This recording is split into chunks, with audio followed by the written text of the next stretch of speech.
Good evening. Good evening, everyone. Welcome to the June 22nd, 2026 council meeting. Before we begin, I just want to give a territorial acknowledgement. I want to acknowledge the Coast Salish people, specifically the Sianu, a First Nation on whose territory this district of Metchosin building stands. I also want to recognize our neighbors to the east or southeast, the Esquimalt nations, the Kosapsan First Nations, as well as the First Nations to the west, the Sook First Nations, as well as the Pachidot. We recognize and respect the First Nations governments, all of whom have a long-standing relationship with the land, the sea, and the waters that continue to this day. So thank you. So council, before you, we have the council agenda. We've also got a number of correspondence on the supplemental agenda. Number one, we have correspondence received for item 6A, the mayor's report from Karen Hoffman, D. Plank, G. Walsh, A. Strauss, C. Voigt, J. and K. Burrell, and B. Sawatsky, O. Clark. And number two, the supplemental item, correspondence received for item 6A, mayor's report, and draft Metchosin Environmental Advisory Select Committee, Invasives Management, correspondence from B. Bacon. And with the other notation, staff have asked that item number 8B be pulled from this agenda to be discussed at another time. With that, I'll take a motion that captures all of that. Moved by Councillor Donaldson, second by Councillor Shukin. All in favor? Opposed? Carried. That's great. And delighted to say that we have a presentation this evening. We've got two presentations. The first presentation is from BC Transit, the Victoria Regional Transit Plan Update. This is a presentation by Jacob Burnley, Transit Planner, and Elise Wren, the Government Relations Manager. So welcome to Metchosin. I understand this is your 13th presentation of 14. So thank you for your resiliency and your efforts. Go ahead. Am I live? Yes. Yeah, you have to speak right into the mic. Okay. Thank you, Mayor Little and Council, for having us this evening. If we want to bring up the presentation, I'll be ready to go. That's okay. I'll start by saying I'm the Government Relations Manager and Jacob is our Transit Planner for the 25-year plan. I'm just going to give you a really brief overview of the BC Transit model and how service works here in Victoria. And then Jacob's going to take it away and tell you about the 25-year plan. I'm going to try and be very brief because a 25-year plan is a lot to talk about in 10 minutes. So here we go. So just a reminder, it's been a while since we visited Metchosin Council. So the Victoria Regional Transit System is really a regional system for the CRD. We have 58 transit routes with 100,000 boardings per day for our fixed route transit. And this is served over our double deckers, heavy duties, and electric buses. And then we have custom transit as well. So this is our Handy Dart service. This is our door-to-door accessible service. There's 22,000 registered users, but really that translates into active users. So people who've used it over the last 3 months, about 3,000 people, to keep that in perspective. And then we have an interregional connection as part of our transit system as well. We have the Cowichan Valley commuter, which is Victoria to Cowichan 7 days a week. And then just a reminder of how the funding model works. So it works in a partnership between BC Transit and the province and the Victoria Regional Transit Commission. So the province appoints the commission. So these are 8 mayors and councillors, so 6 mayors, 2 councillors that sit on the Victoria Regional Transit Commission, and they are appointed by the province, so chosen by the province. And they set the regional transit priorities and routes. They set the service levels, they approve the budget, they set the fares, and then also set the local tax subsidy for our residents. BC Transit then turns those priorities into reality on the road, operating. We work with the province to access funding as well for provincial funding. And then basically all the rest of the stuff, manage our capital program, engagement, keep the buses on the road. And then our local government contribution is bus stops and shelters, and then collaboration on other infrastructure as well. And then we try to match our planning with OCP planning from local government partners to make sure that we're on the same path in terms of transit. So then there I have the breakdown of funding sources for 24-25, and I can go into that further should you need to when we get to the question and answer period. And then over to Jacob to talk about the 25-year plan.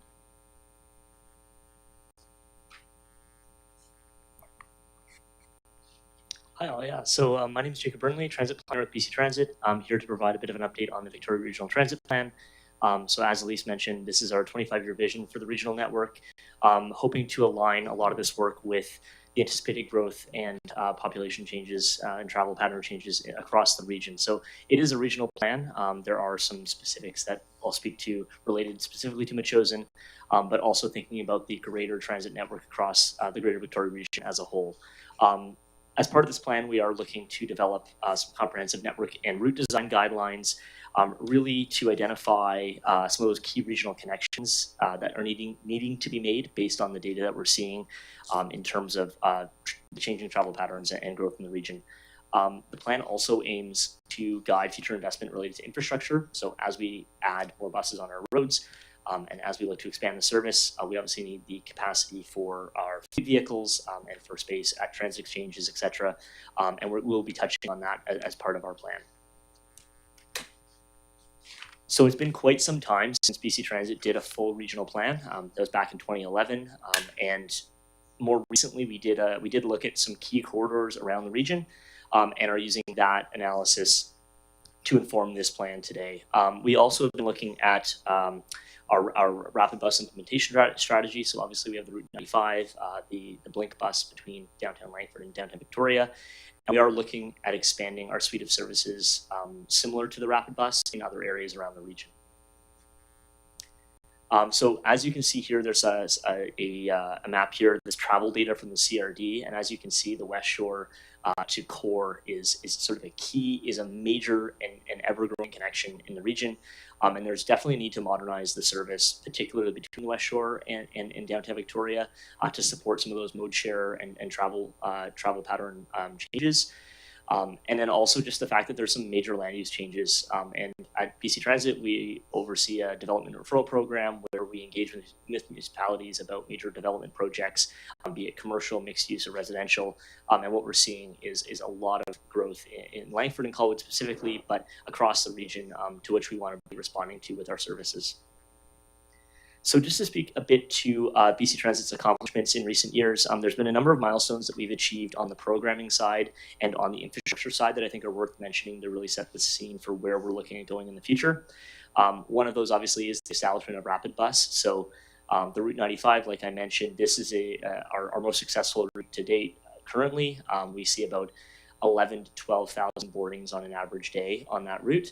And then we also have obviously dedicated laneways along the majority of the route between downtown and 6 Mile to improve travel times and really build a competitive product that people can effectively and efficiently use. We've also obviously on the programming side launched free fares for youth 12 and under, as well as the UMO contactless payment platform, and more recently added a debit and credit tap to our suite of services. So as Elise mentioned, we have a pretty comprehensive system across the region, but I'll speak a bit to Metchosin specifically in a moment. We have, like I said, 58 routes. We're seeing about 26 million annual boardings. And just to put that in context, when we look at other transit systems around the country, Greater Victoria does exceed the peer average in terms of ridership per capita, but also in terms of the service hours per capita. So how many service hours, essentially how many hours are buses on the roads? And we do exceed that tier when we look at similar sized communities or similar sized metropolitan areas around the country. In terms of services in Metchosin, I'm sure you're all aware, but we have the Route 54, 55, and 64. These are very much local coverage routes. They offer variable frequency. There's about 10 round trips a day on the 54 and 55, reduced service on the 64. And when we look at our bus stop specific data, we are noting about 60 to 70 average daily boardings across the district. I'll mention that based on the trip analysis data that we have, the predominant travel pattern is people traveling into either Royal Bay or Langford Exchange, connecting into other services. So part of this plan really does talk to rapid bus between the West Shore and downtown. And I think there'll be some translatable benefits for Metchosin as we look to improve those services as well. So as part of the Victoria Regional Transit Plan, we conducted a quite significant engagement program. We engaged with an online survey. We hosted local government partner workshops, open house events, really to just better understand local experience, user experience, and some of that future need and demand in the region. We heard some pretty universal themes, and when we exported the data for Metchosin versus other communities, 3 things that came up that was consistent really across the region was just the desire for overall frequency of service, but also service reliability, and on-time performance is huge. So where are our buses at versus the posted schedule, and how reliable are those services day to day? Super important. Rapid transit obviously is a key interest, especially for outlying communities connecting in to that rapid service. If we have more rapid service on our core, then any of those broken connections that you're making as you're going in are less critical. Obviously still important, but rapid transit is sort of the core of a hub and spoke style network that we aim to achieve long term. And then obviously just also the desire for simplified routes and direct connections. So we did ask people if they thought that transit should stay on main corridors, should they deviate, how often should transit deviate into side roads, and there was also not only a willingness to keep transit direct as possible, but also to consider the fact that there is a willingness among some riders to walk further to stops if the conditions of those stops are safe and accessible. So there's obviously a role for BC Transit to play and the municipality to play in working at supporting infrastructure improvements from a transit standpoint. In terms of network and route design guidelines, so this is a bit more higher level, but really we are aiming to establish some guidelines just to better give local governments and our riders an expectations of what type of service they should expect based on what their community looks like. So how should we be connecting major centers, shopping areas to major residential areas, and just providing a bit better understanding on, like I said, the type of service that's expected with different development patterns. This is something that we're actively working on and we'll be analyzing further through our route network restructuring that will come out of this plan, and likely there'll be additional engagement forthcoming related to route network design guidelines, but just sort of setting the scene there for what is to come. So a couple of the big pieces out of this plan is we're identifying about 10 sort of major key milestone big move goals for the transit system. These are region-wide, but like I said, I think some will have some translatable benefits for Metchosin. I think the first one we want to talk about, and I'll just breeze through this slide, but we have sort of background on each one. The first one is about not modernizing the network and really building out our frequent transit grid. When we're talking about frequent transit, we're talking about service that comes every 15 minutes or better throughout the service day.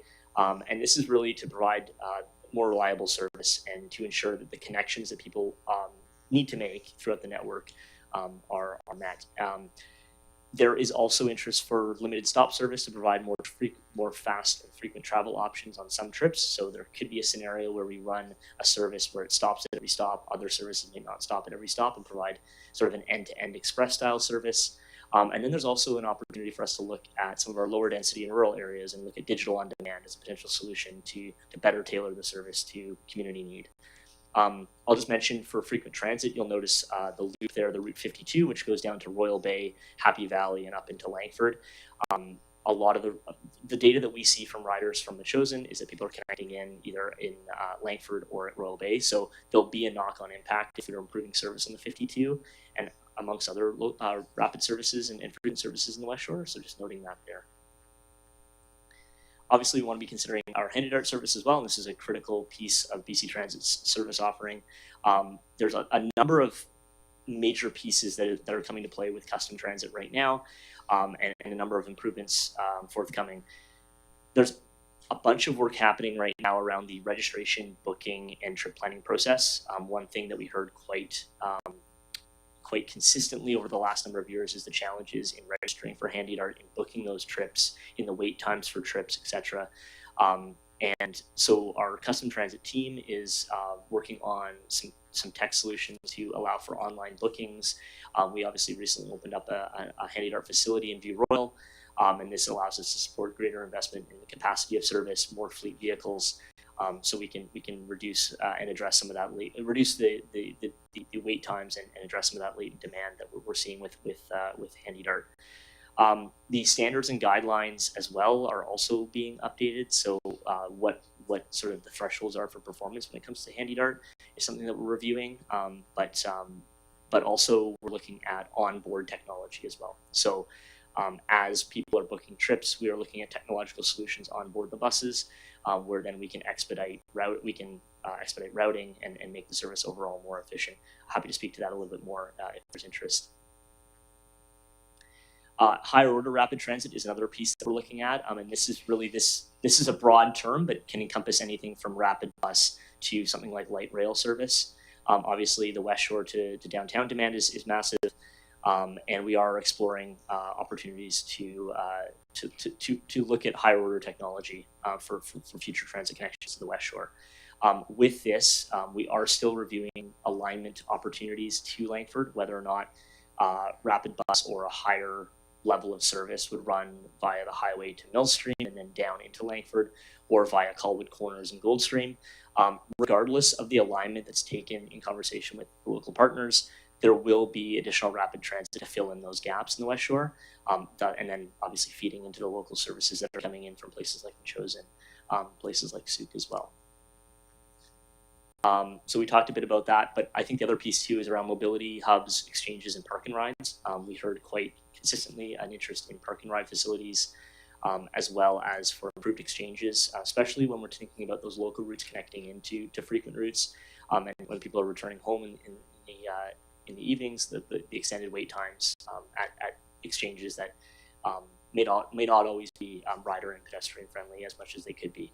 So we are looking at some of those infrastructure improvements. That's obviously a lot of engagement with our local municipal partners, but just identifying a couple of locations where we are going to need additional capacity for vehicles and for pedestrian amenities going forward.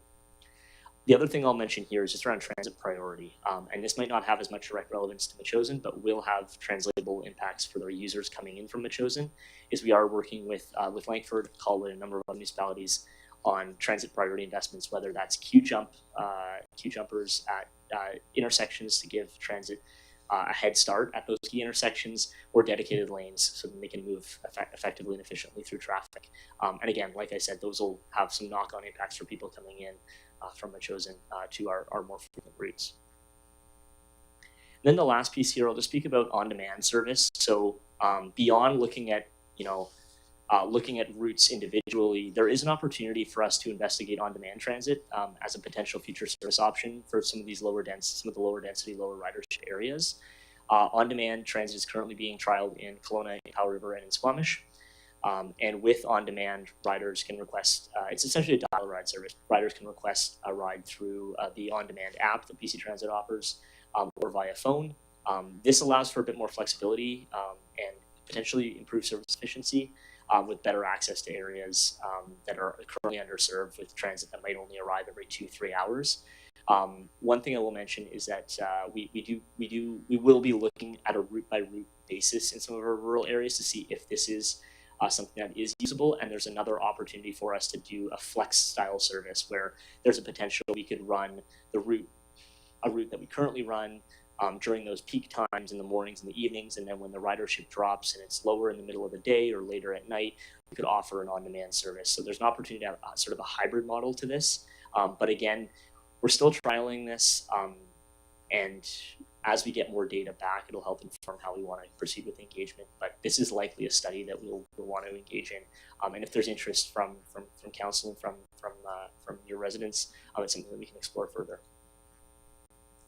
So just in terms of next steps, obviously we're going around to various municipalities around the region and presenting sort of this draft and some of these high-level conceptual goals.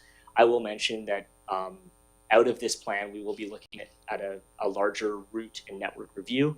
And with that, we'll have additional public, local government, and operator engagement to really delve deep at a route level and at a sub-region level on what those needs are. We're engaging with some of our key stakeholders and rights holders, so we have some First Nations engagement that's ongoing. And we are looking at going to the Commission in July to present this draft, the draft plan, and some of these draft key concepts for comment. So that's really all I have here. Happy to answer any questions. Please back up, and yeah, thank you for your time. Okay, thank you. Are you willing to answer a few questions? Yes, indeed. Well, thank you very much.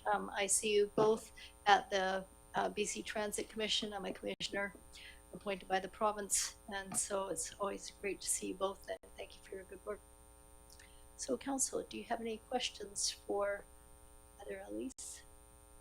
Go ahead, Councillor Gray, then Councillor Donaldson. Through the chair, thanks so much for the presentation. That's really nice to see the work that's been going on and the vision for the future. I wondered about the on-demand services you were just describing. That sounds like a great idea of here in Metchosin. Would that replace the regular routes, or is it in addition to the regular routes? How does that, or maybe it's a hybrid of the two? Through the mayor to council. Yeah, it's an interesting one. There's an opportunity, like I said, for sort of a hybrid model that could be explored. I know in Kelowna, that's what they operate. The service in Kelowna right now, there's a lot of ridership around the school times, so they keep the regular route in place during those school times, and then outside of that period, they offer on-demand service. We would likely utilize the existing service hours that we have for the service for this, so it would not necessarily be in addition to the 10 round trips a day that you're seeing, say, on the 54 or 55. We also need to consider service area as well. So on-demand is successful when you have a relatively compact service area and a designated drop-off pickup point. So I could think of it in the sense of you would offer on-demand in Metchosin feeding into, say, Royal Bay, versus service all the way into Langford where you already have existing routes. But again, that's more of a discussion. That'll be a larger discussion as we go to public engagement and route restructuring. But there is an option, like you asked, for sort of flexibility in the model. Yeah. Okay. And the second question, which was just, have you considered, I noticed the routes only work on the weekdays, and I'm thinking of people in town who might like to come out to the CRD parks who don't have vehicles. Has there been any thought given to that kind of a run? From there to council. It's an interesting question. I had some engagement recently with Colwood about the National Urban Park discussion, and they had asked a similar question around sort of recreational oriented transit use. It is something that was explored at a high level in the West Shore local area plan that was produced in, I believe, 2021-22. That'll likely be a component of the route and network restructuring discussion in the next year to 2 years. But there is some demand on that front. It's hard to quantify and assess what that demand could look like, but we likely, when we do engagement, we'll likely be going out with questions such as that around use of transit beyond work, school, etc. Yeah. Great, thank you very much. Thank you. Anybody else wish to go ahead? Councillor Donaldson. Thank you very much for your presentation. Several of us were in a 6-hour workshop today to do with transit, which was good. Learned lots of great engagement. The room was packed full of stakeholders throughout the region. 2 questions. What are the wait times for the handy dart currently with the system that's in place? Through the mayor, do you mean the wait times on the phone? Well, maybe you can explain. They register to book, and then is it like 2 weeks in advance? Is it the same day? That sort of thing. Yeah, so currently the wait time, they have to book 14 days in advance, which we at BC Transit feel is unacceptable, and as do our riders as well. So this is part of the software upgrade that we are just embarking on. It's being trialed in another transit system. We don't typically trial things in Victoria because we're so big and we don't want to be the guinea pig. So we're trialing in a smaller system, and Victoria will be next. So this is software that is online software, so either the rider or their caregiver can book online, or the rider or caregiver can also phone as well. But what this will do is it'll take the pressure off of the phone lines, because that's currently the only way that they can call for service. And then also what the software does is a little bit like Uber, or Uber Eats, where it prioritizes rides within its software. So it will be able to move people and buses more efficiently than just a human can with pen and paper and how they do it currently.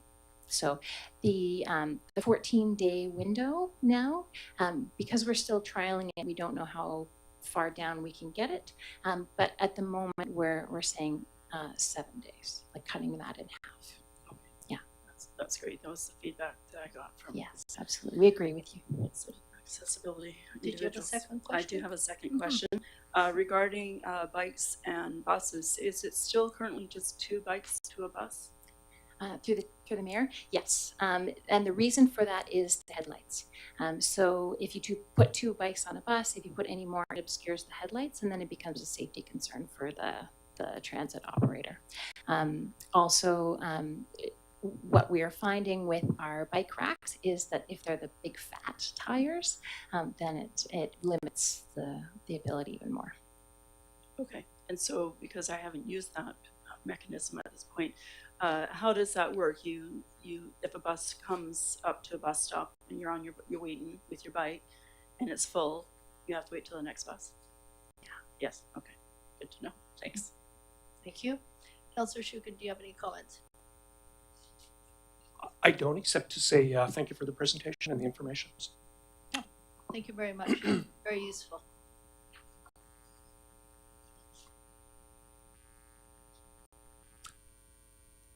Okay, next we have 2B, and under presentations, we have the Metchosin Equestrian Society project updates. We have a presentation by Anna Whiten and Stella French of the Metchosin Equestrian Society. Thank you, Mayor Little and Council, for having us this evening. This is super brief, just an update to bring back to your attention the stalls that we are talking about building. So a much abbreviated presentation than what came last time, but here we go. And now I control this.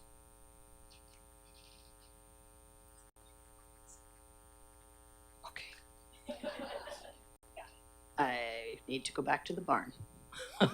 Okay. So just a brief overview for you. Last time we were here, I thank you for your acceptance in principle so we could go asking for some grant money. We were able to receive $5,000 from the Emergency Preparedness from Horse Council BC, so our provincial body.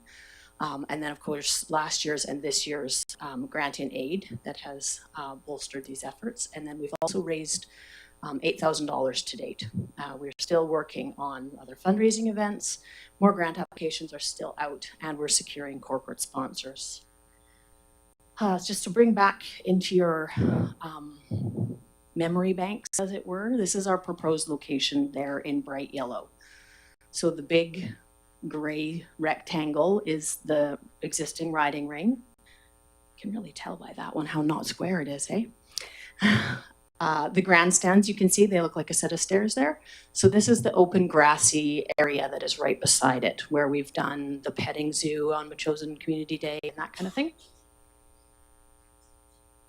This is an AI generated sketch, just so we have a visual on what we're talking about. It is a freestanding structure on poured footings, just the square footings there. That is sort of what it will look like when we get our panels that we already have purchased inside the freestanding structure. And so what I can't picture is that the turf would have to be cut back, right? And the ground would have to be prepped for horses to be on, or we will, well, horses just, yep. So all we're asking for is a yes or no to proceed, so that we can move forward on the engineering stamp and securing a building permit, hiring the contractor, and then finally break ground. Okay, thank you. Do you want to say anything as well? Nope. Nope. Here for moral support. Okay, great. Yeah, we can all use moral support. Yeah. Okay, Council, do you have any questions for the equestrians? Go ahead, Councillor Shugan. Great. Thank you very much, Mayor Little. Through you, just remind me again the overall budget for the project you're looking at. I thought it was 25. That's awesome. That's what I remember too. Yep. Yeah. Okay. We have received quotes to 22,000, and that was with consideration of no assistance from other outside agencies. We have been gifted already engineering stamps and architectural drawings. So, and the support of a developer in Langford to help us. Nice. So we have, like I said, previously estimated 22,000, but we're getting lower and lower. Okay. And just to be clear, tonight you're not asking for any funds from the district. We expect nothing from you guys other than what we've received in the grant and aid. Okay. Just your approval is what we're looking for. Okay. And one other question, I believe that the full consideration of this will come a little later in the agenda under correspondence. Okay, great. Thank you. Any other questions? Councillor Gray. Yes, through the chair, I wonder if you, when you're looking forward and this facility is built, would it be available when it's not in use for other people? I guess I'm imagining, and I don't want to suggest that the garage sale will expand out that far, but that I just wonder about other people on the grounds, and it looks like a Skookum facility, but mostly for emergency use and or I guess events that you're holding. So at other times, would it be reasonable for others to use it, or what do you think? No, absolutely. I mean, just like we have been good neighbors with the garage sale or with the farmers market stands, right? We can in kind share it back again, right? Yeah. The panels inside there are like machine movable, so it could be a freestanding thing with much effort. Or clear span space, right? But it would be much effort. Thank you. Great, thank you. Oh, go ahead, Councillor Donaldson. Thank you. Do you have any plans for lighting to go into the structure? No lighting, just natural occurring. We can't afford electricity. Well, what I was thinking is because solar panels are related to climate action, and there are more grants for solar than not. The museum, they did that a number of years ago, so that is an option to consider in the future if you would need it, especially if it's an emergency preparedness shelter and things do happen in the winter with floods, etc. Might be an idea. Just we have those sorts of things come across our desk from time to time, so it doesn't necessarily have to be hardwired in. So. Yeah. No, that's a really good point, because it would also be good roofing space for that kind of thing, whether it feeds that building itself or somewhere else. Yeah. Great, thank you. Great, thank you very much. Thank you. Thank you. And we'll just acknowledge that we would love to have the BC Transit Commission staff here, but if you want to leave, we understand. Thank you. Okay, Council, the next on the agenda is public participation. Should you wish to speak at the microphone, you have 4 minutes per person to a maximum of 45 minutes.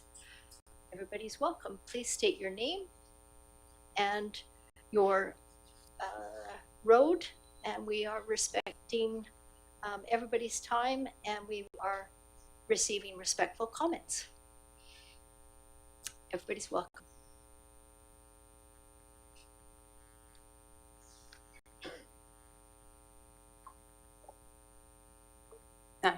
Hi, Jill Colrick, Kangaroo Road. Good evening, Mayor and councillors. Tonight I am excited to give you an update on the new primary care clinic coming to Metchosin.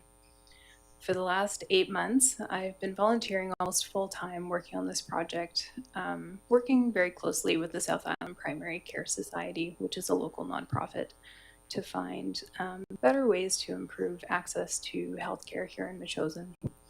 That's meant a lot of public engagement, weekdays, evenings, and weekends, talking with residents about their experiences with healthcare, where the gaps are, and how we can build services to fill them. I've also been meeting regularly with the mayor and various councillors to plan how to move this project forward together. I want to start by saying how grateful I am for the chance to meet so many people in our community and to hear their stories. Some of what I heard was very hard to listen to. Stories of people without a family doctor or nurse practitioner, stories of people who do have one but couldn't get in fast enough for urgent issues like infections. I heard from people who couldn't get into walk-in clinics or urgent care and ended up sitting in the emergency department for hours just to get a simple prescription. These stories are exactly why the Nonprofit Society and I are working hard to bring this clinic here. And true to form, for a community like Metchosin, people here have really stepped up to help us with this initiative. We've had generous individuals and groups come together to help fund the renovation of a classroom into the old school building to make our medical clinic. I want to especially thank the Seniors Resource Center for collecting donations on our behalf, and the Metchosin Arts and Cultural Center Association for organizing a fundraiser for us of their own initiative. Both have made a real difference in our fundraising efforts so far. I also want to thank you, Mayor and councillors, for the time that you've taken to understand our mission and for your verbal support on this initiative. And also thank you to everyone in the community who came to our info session last week, asked really great questions, and stayed engaged with this work. One thing I heard loud and clear over the last 5 months is that Metchosin doesn't just need more long-term family care. It also needs a walk-in clinic that's open to everyone, whether or not you already have a family doctor. So we've adjusted our model to include both long-term ongoing family care as well as walk-in care for anyone who needs it in the community. Our community is our top priority. That's why we're excited to announce a new partnership with the Metchosin Pharmacy, where we'll be able to offer some limited services starting this summer. We don't want to wait any longer to start helping people, so stay tuned for opening dates this summer, when we'll begin offering long-term family care, walk-in care for everyone, and counseling services. As for our longer-term plans, we're currently pursuing grants and fundraising to support our expansion. We're fully committed to opening this clinic, and we will see it through. But the timeline depends a lot on how fundraising goes. With the district's support and the mayor's advocacy, though, we could potentially still open the full clinic services as of November 2026. So thank you, Mayor and Council, for your support this evening. It means a great deal to us. Thank you. Thank you. Deputy Corporate Officer, we're going to set the timer again. There we go. Good evening. Richard Simpson, 1287 Boulder Path. I'll be very brief. I'm attending tonight to witness the approval of the Bufferland Park Dedication Bylaw. I want to express my gratitude to this council, district staff, and Metchosin community for making this bylaw happen to protect the 113 acres of green space adjacent to Langford Centre Mountain industrial and residential developments. It was only 5 years ago that previous actors tried to sell off the bufferland at a fraction of its value and with zero consultation.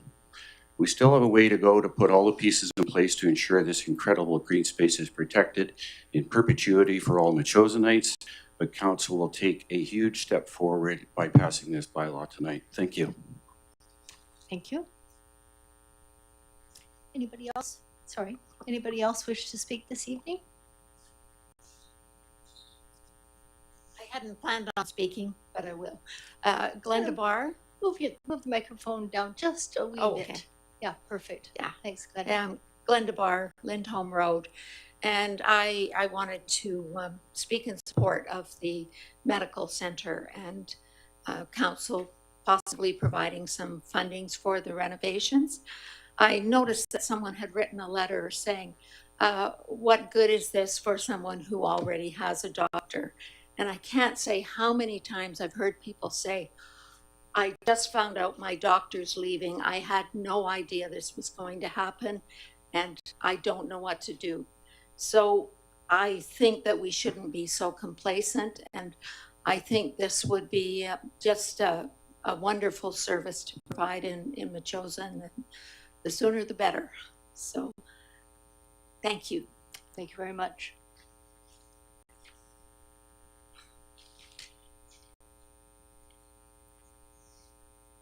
Thank you for leaving that on. So it's Wendy, and it is 580 Woody Beach Road. This thing is really long. So we received $2.4 million 3 years ago, and you're proposing to spend it now in the last 4 months of your term. On what?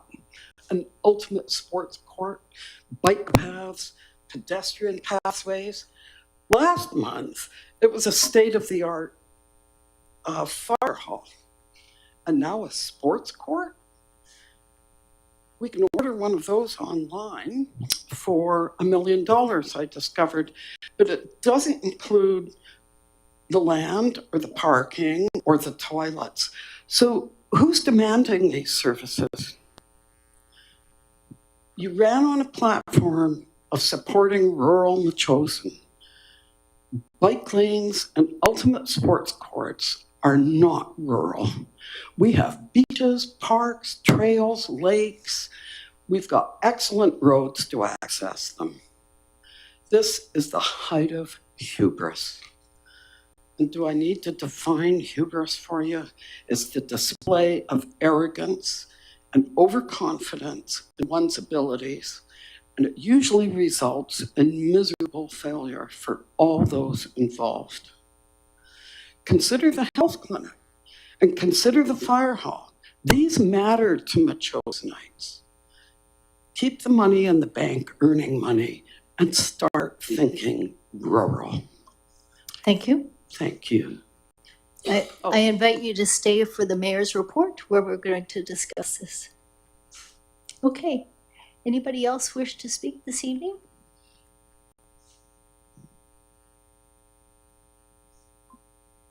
Moira Horrigan, Metchosin Road. I would like to suggest keeping the money for the fire hall. That's definitely a debt that's going to come up. And we should be looking forward. Just a few months back, we couldn't afford to give the charities at Metchosin their tax-free status. So now I sort of feel that we aren't in a position to start building sports plexes and all those kinds of things. We do have a tennis court. I'm not sure what its state is. We have a playing field if people want to run around to kick a ball. And so I would agree with a lot of these very good letters bringing up very good points here. And so I would say keep the money for the fire hall. Thank you. Thank you. And just a reminder, we're receiving respectful comments this evening. That's the second time you've asked me to provide respectful comments, and in 26 years, I have never once been disrespectful to anyone in this chamber. Thank you for that. Your time is started. That's okay. I have more than enough time. So I wanted to speak tonight in regards to the item on the agenda, which is in your mayor's report. And when these monies were gifted to you by the province at the beginning of your term, there were people that came forward and they were concerned at that point in time that how the monies would be spent and how it would be looked at, because there was numerous projects that needed to be looked at. And at the time, you, Mayor Little, stated that there would be public consultation for the monies and how they were going to be spent. I would suggest that your proposal tonight of asking to spend monies or looking at ways to spend monies 4 months before your time at this table may be up would probably be disrespectful and reckless. Thank you. Kiara Kahakawila, Perry Cross Road. Thank you. Anybody else wish to speak this evening? Okay. Let's move along in the council agenda. Item number 4, we have adoption of minutes. We have the minutes from June 1st, 2026, regular council meeting for adoption. Move. So moved. Moved by Council Gray, seconded by Councilor Shukin. Discussion? All in favor? Opposed? No one opposed. We've got the receipt of the minutes. Do you want to take them as a whole, or does somebody want to pull one in particular?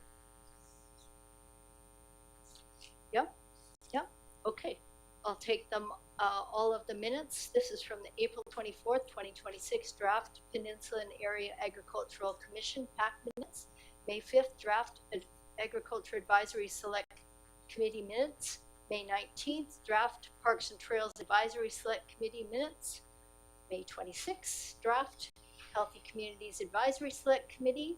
May 26th draft Metchosin Environmental Advisory Select Committee. Moved for information by Councilor Shukin, seconded by Councilor Donaldson. Comment? Call the question. All in favor? Opposed? Carried. Great. Thank you. Moving right along to item number 6, the mayor's report. I just wanted to say to all of you, good evening. And this is an important meeting. Not only is the items on the mayor's report, but more importantly, this is an important meeting in the life cycle of council and staff, fulfilling our statutory obligations with the production and the approval of the 2025 annual report. And it's also for the publication of the SOFI report that is required under the financial acts of the province, and that's for receipt. So this is the purpose of this meeting, and we've given notice as is due process and is our requirement for the annual report. Moving along to items in my mayor's report, I'll go through quite a bit of it. We've received letters on the South Island Primary Care Society, the Metchosin Clinic. Ms. Cowlick was here earlier this evening to talk about the clinic and to give you a lot of the detail. So I just wanted to preface this by saying about 6 months ago, a member of the community, Ms. Cowlick, asked for a meeting with the mayor and staff regarding the proposal for the new Metchosin-centric holistic healthcare clinic. CFO Creek and I met with Jill, and we immediately realized the potential of such a proposal. Jill asked if we had any space in the municipal hall building, and CFO Creek mentioned the potential space of the municipally owned former Metchosin Elementary School. Jill was very impressed with the classroom space, and she's presented her ideas to council before.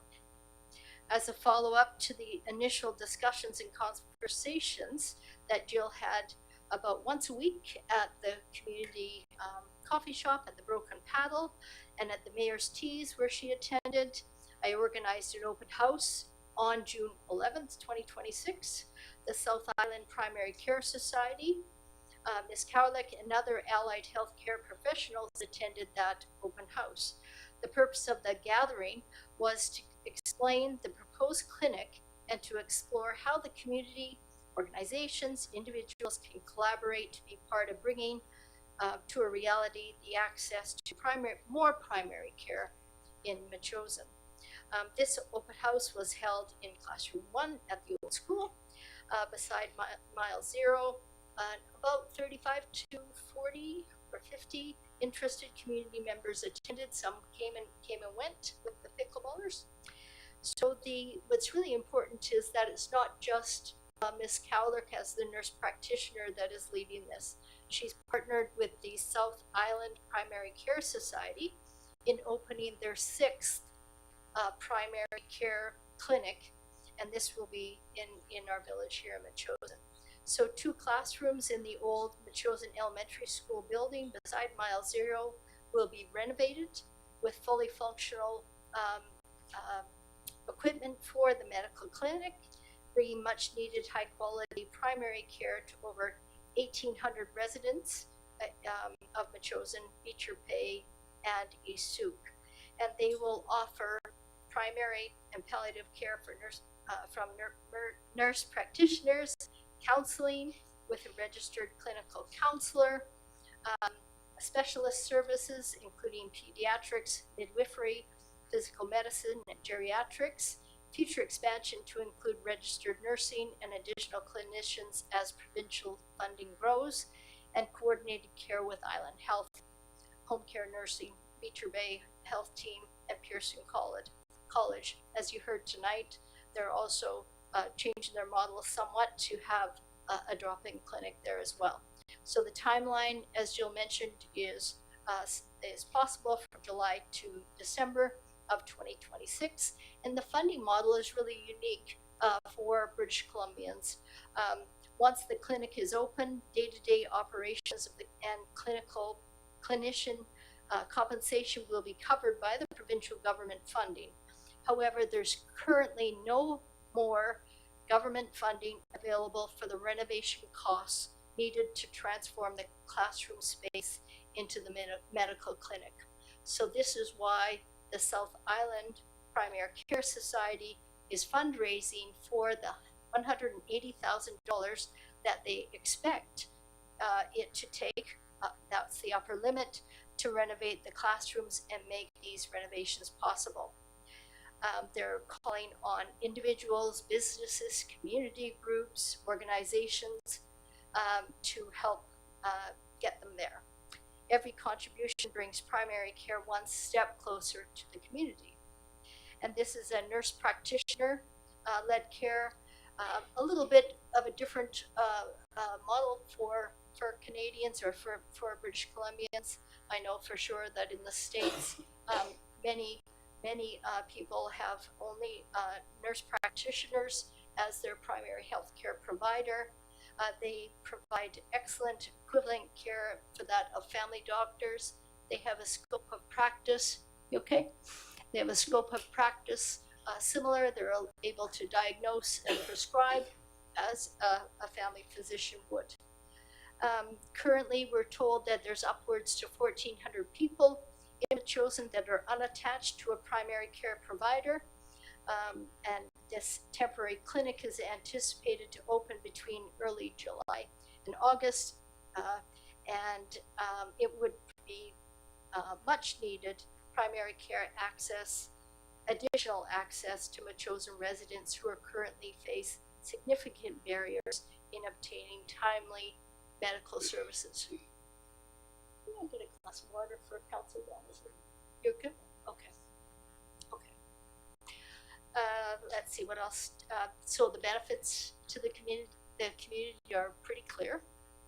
Improved access to walk-in primary care for Metchosin residents, reduced pressure on emergency departments and urgent care facilities, a community-based nonprofit model that prioritizes patient outcomes over profit, a conveniently located clinic within our community in a municipally owned building. So phase one are underway now, which is very exciting, to temporary lease space in the Metchosin pharmacy for the nurse practitioner-led walk-in clinic. There's enough room at the back. I've seen the space. It's not very large, but it's probably about the size of 2 average clinical rooms in your doctor's office. I think for a temporary solution, I think it's great. And this could be implemented in July or August of this year. So that's phase one. I think this is a meaningful opportunity for our community with the possibility to improve health and well-being of some of our residents. So this is not a new issue. It's not just before the election. This came about at least 6 months ago, and the South Island Primary Care Society has been fundraising. I understand they've raised about 15,000 so far, and so they have 165 or so to go. At the meeting the other night, there were a number of individuals who said, why doesn't the municipality pony up for some of the money? It's not for the clinicians, it's not for operations. What it is for renovation of the space. It's renovation of our space, the municipal owned. And so the proponents, they actually haven't come to us. They haven't come to council yet with a business case, and I'm sure they will. They were asked whether they could provide a business case, and as I've already said, this will be their 7th clinic, so they could provide a business case. Right after that meeting, we received a number of letters, some against, but many that were in favor. And if a business case is brought forward, then those letters will include that business case. So I wanted to ask council to ask staff to explore funding options for the proposed infrastructure for the Metchosin Health Clinic. So I'm not asking council to talk about giving money tonight. I'm asking them to ask staff to make, provide funding options for the proposed infrastructure for the Metchosin Health Clinic, because I want you as councils to have as much information to make evidence-based decisions about this money.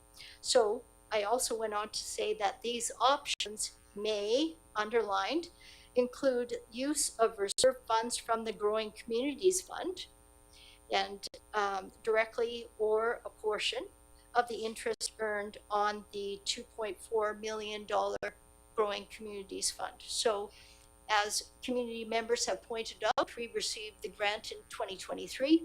We haven't spent a dime of it. I'm not sure, and council can remind me, I don't know if we have a council resolution that says we are going to spend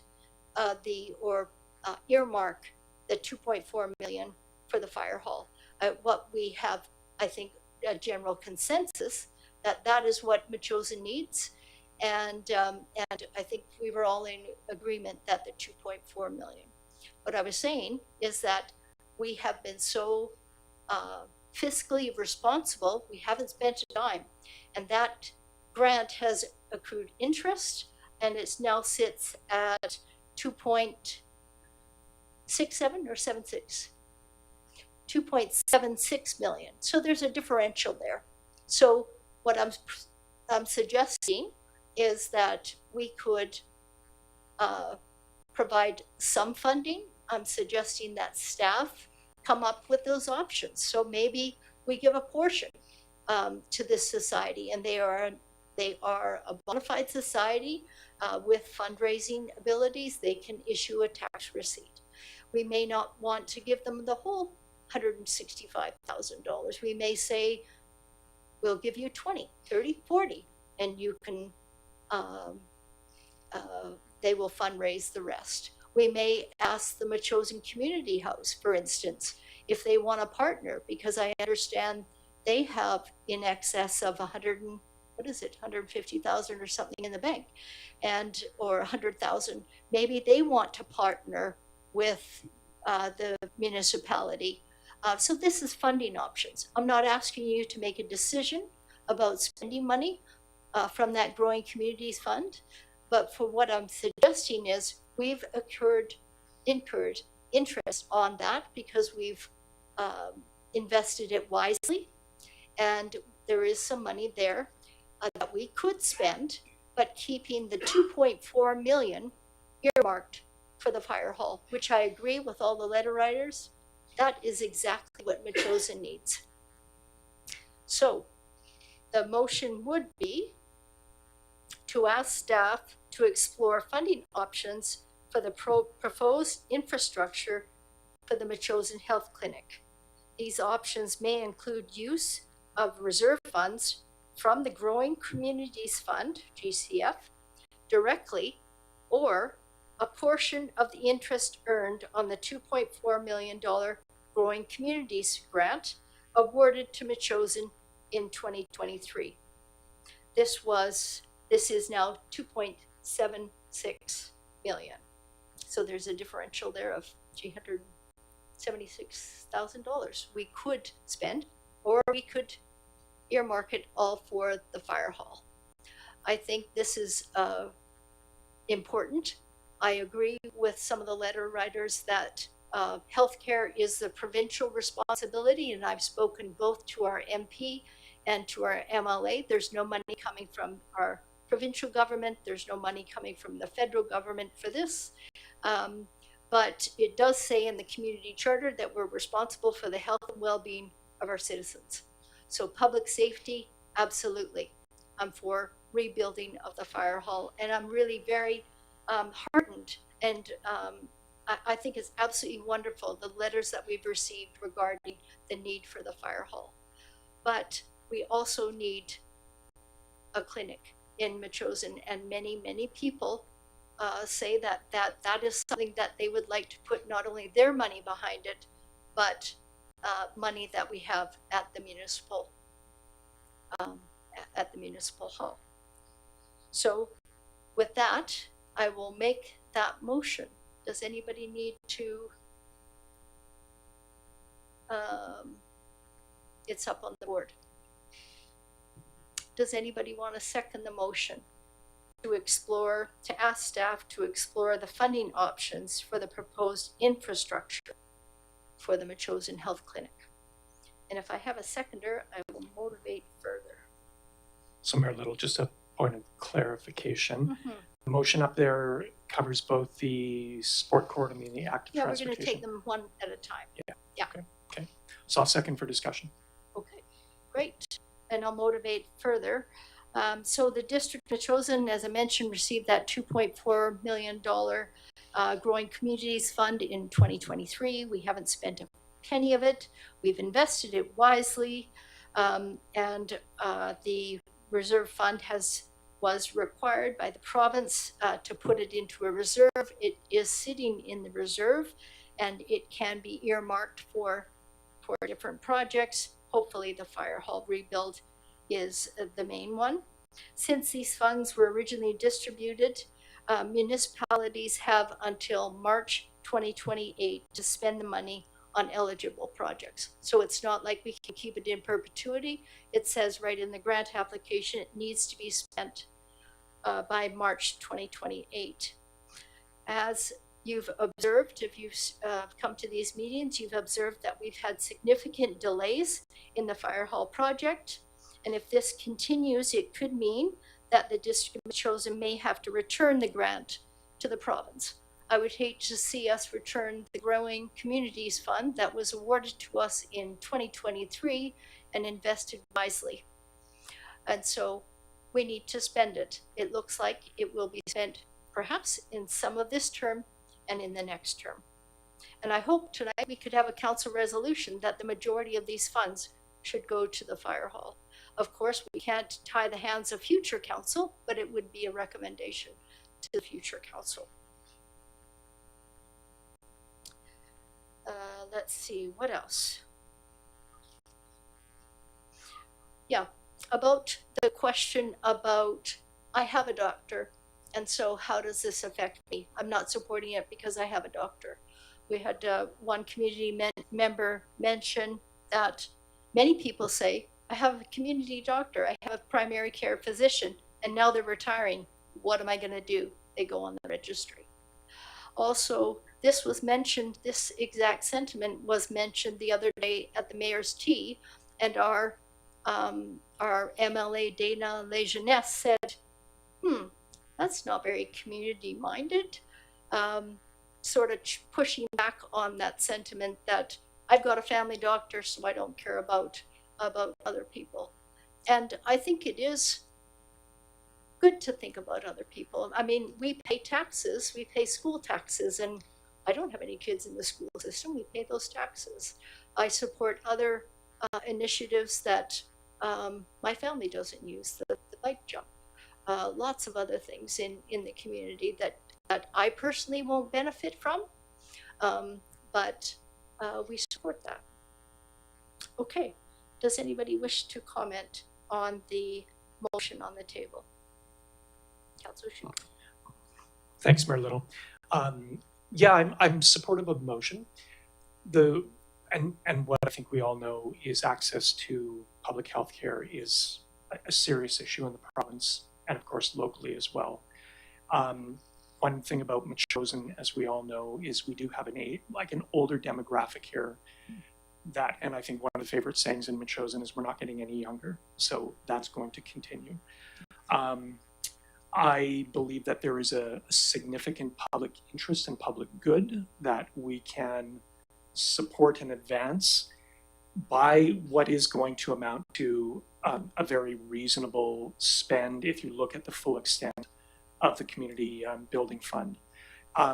What I understand is that $180,000 is apparently what is needed to get all of the one of the classrooms set up to be a clinic, but fundraising has also been underway as well. So I don't think we're being asked to foot the entire bill. There are some complexities with all of this, though, and I think should need to be explored. One of which is like whether there's a break in the ongoing lease that the classroom would have, and what that means in terms of financial impact and burden on the taxpayers. Or and again, also where the fundraising is and the potential of grants that South Island Primary Care may get for this clinic. So there's a lot of things to uncover, and I think it is a good direction for staff to, as they're able to get into this and provide us with some options. So. Okay, thank you. Does anybody else wish to speak? Councillor Dawson. Thank you. I don't think anybody's denying that this is having a primary care unit in Metchosin is a great idea. I've yet to hear anybody say that. I met with Jill early this spring to explore fundraising. It's something I've done a lot of in the last couple decades. And we jotted down an extensive list of different kinds of fundraising. Having said that, when we go into the spring, and this community is phenomenal with their volunteering and their fundraising, there are a lot of spring fundraisers in Metchosin, and farmers are out in the fields planting, so they're not available. MCA does their big garage sale. The community garden does a plant sale. Persian Cafe did their display of congeniality of having people together for their event, and the list just keeps going on and on. I'm not aware of what I do know that this society has applied to extensively for grants and are hoping to hear anywhere from 3 to 6 months from some of those grants. So that's positive. I have not heard what efforts or plans there are for the fundraising. That I'm not aware of. I know that my capacity is limited until at least January. I'm willing to help, but cannot organize. But the question for me is, have we ever helped the other tenants in the building with their renovations? For example, did we offer up to help with the renovation of the Metchosin Wellness Collective or the preschool? Preschool did have some grant funding in that in their efforts, Mile Zero, that sort of thing. So is this something that we're prepared to go to those businesses and say, hey, we'd like to, soften the shoe a little bit with their tenancy, or is this just are we just going to focus on this one business? I think what I'm looking at here is what is equitable for the tenants in the building, and what is the what's the word? The diplomacy of investing our funds that we have, greatly put into a reserve, and it's or into an account where it's making some money and stuff. We've not had any discussions about that, and I'm trying to find that balance. But I guess the big question is, how have we helped the others? Yeah, and I think a lot of those answers to the questions will be in the staff report, because remember, we're not talking about equity at this meeting. We're talking about asking the staff to explore funding options for the proposed infrastructure for the Metchosin Health Clinic. I'm not asking you to make a decision tonight on that, which you would need, I agree, all that information regarding fundraising, how much they've raised, their grants they've put out. I'm asking you to ask staff to explore the funding options. So staff will also comment on the answer to some of your question, what we've done for the preschool, what we did for Mile Zero Brewery, and you remember what that was. And so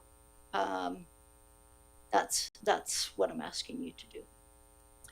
Yes, I know that you're asking that. I was also, as I was going through this agenda, reminded that at our strategic planning meeting, there was so many months left in our term and tasks that we need to deal with, including the workload of our staff. Mm-hmm. So is this the optimal time to add to that workload? Mm-hmm. I'm not comfortable with that, but we could ask the CEO. Yeah, we could ask the CEO, since it would be him that's preparing the report.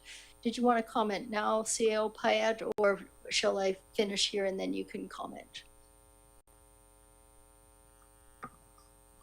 Maybe just continue on and I can comment at the end. Okay. Yeah. Whether you have the capacity, I think, is the question. Okay, Councillor Gray. I'm quite surprised to see us on the agenda tonight. You're just talking about a strategic plan. There's nothing in our strategic plan like this. And I think we committed that we wouldn't spend staff or money on things that weren't in the plan. It was one of our first items, was to be careful of our use of funds and staff time. But more importantly, this seems off cycle to me in terms of our budget discussions. We've already passed our 5-year plan. And I think the timing is unfortunate in that way. So I would prefer to see us come up in the regular cycle.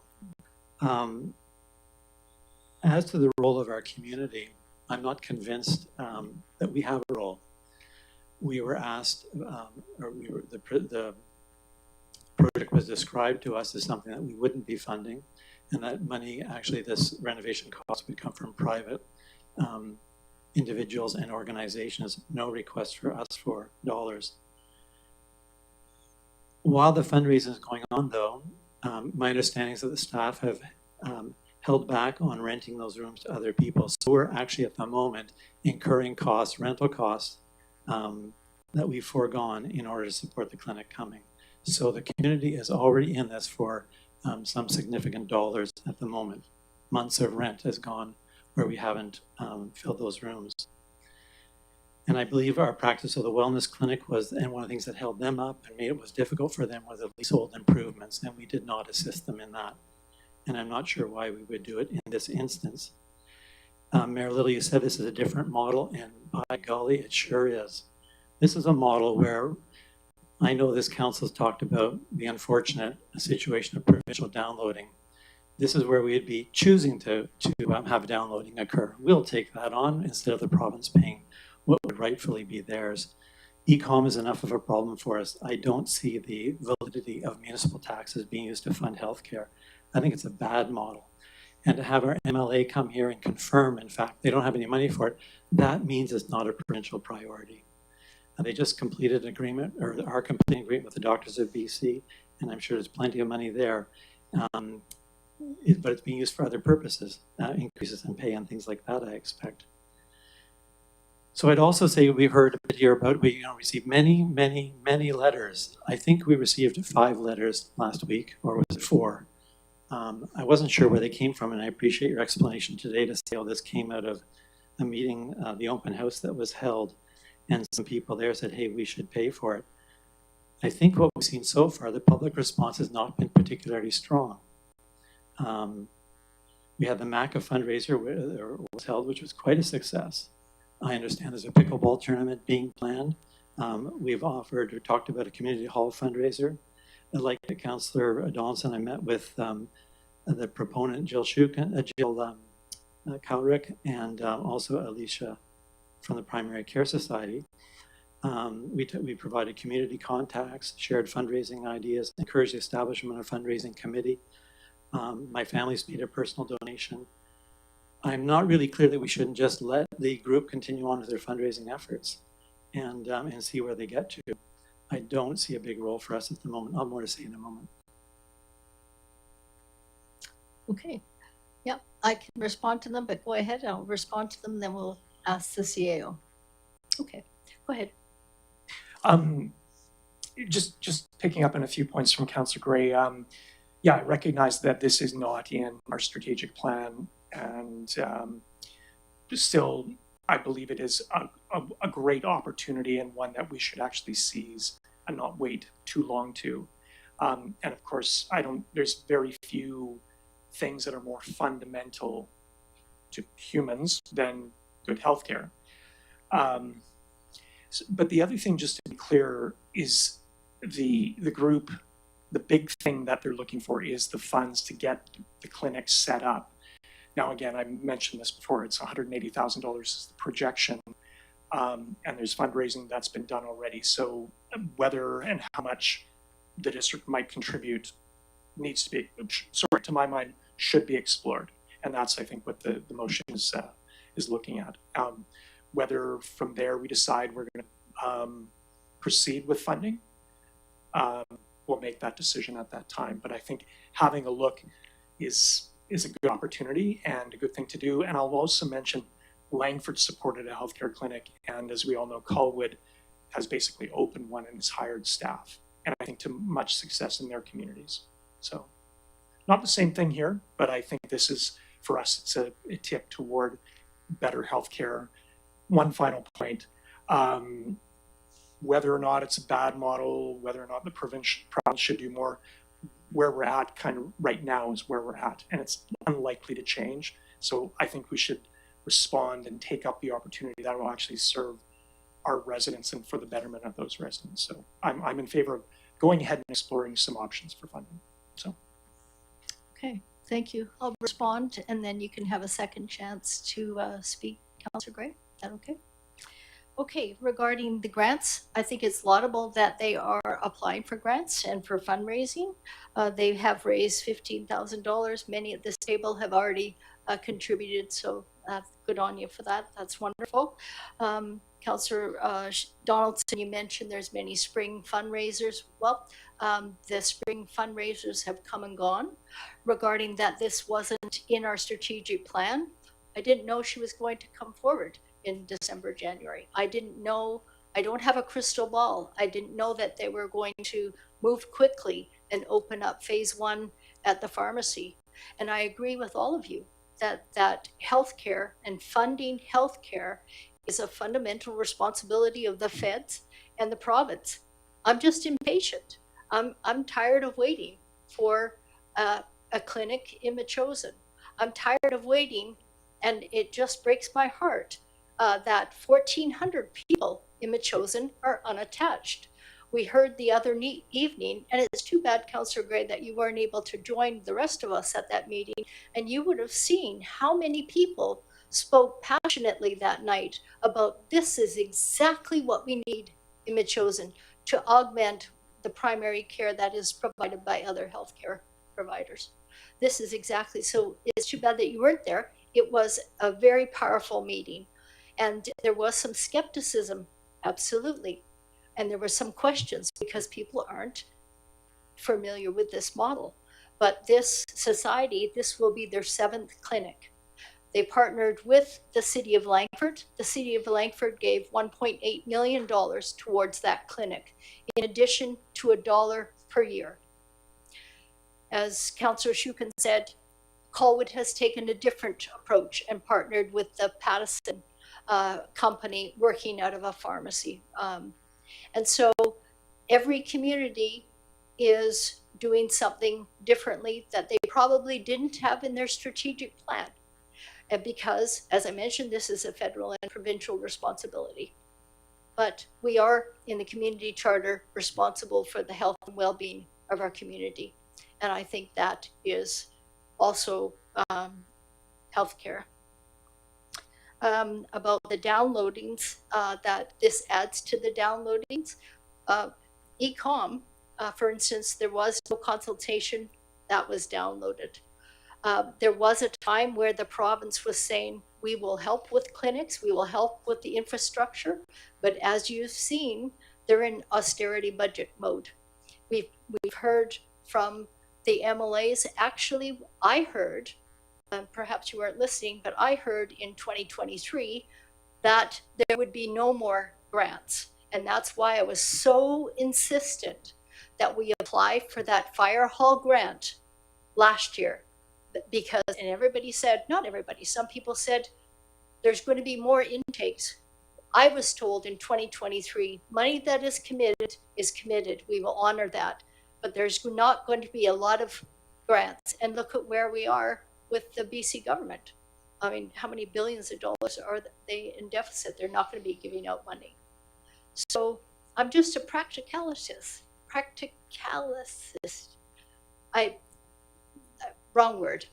I believe in practicality. And I think this is a practical thing. But again, we're not having the conversation whether we should fund them or not. The question I'm asking is ask staff to explore options, including using the interest earned on that $2.4 million grant, the Growing Communities Fund, that we must use by March of 2028.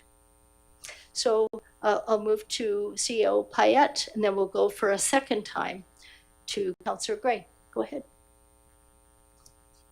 Yeah, thanks. So on the capacity question, we have the one council meeting July 13th, I believe, which is agenda's full already. We have staff trying to take a bit of time off this year. It'd be nice. Next meeting will be in September. So I could promise maybe a fulsome report in September. Thank you.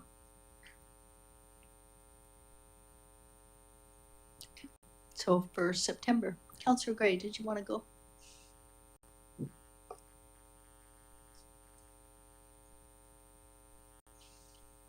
Yeah, I think the just touching on the strategic plan idea that we wouldn't take up staff's time on projects that aren't in the plan.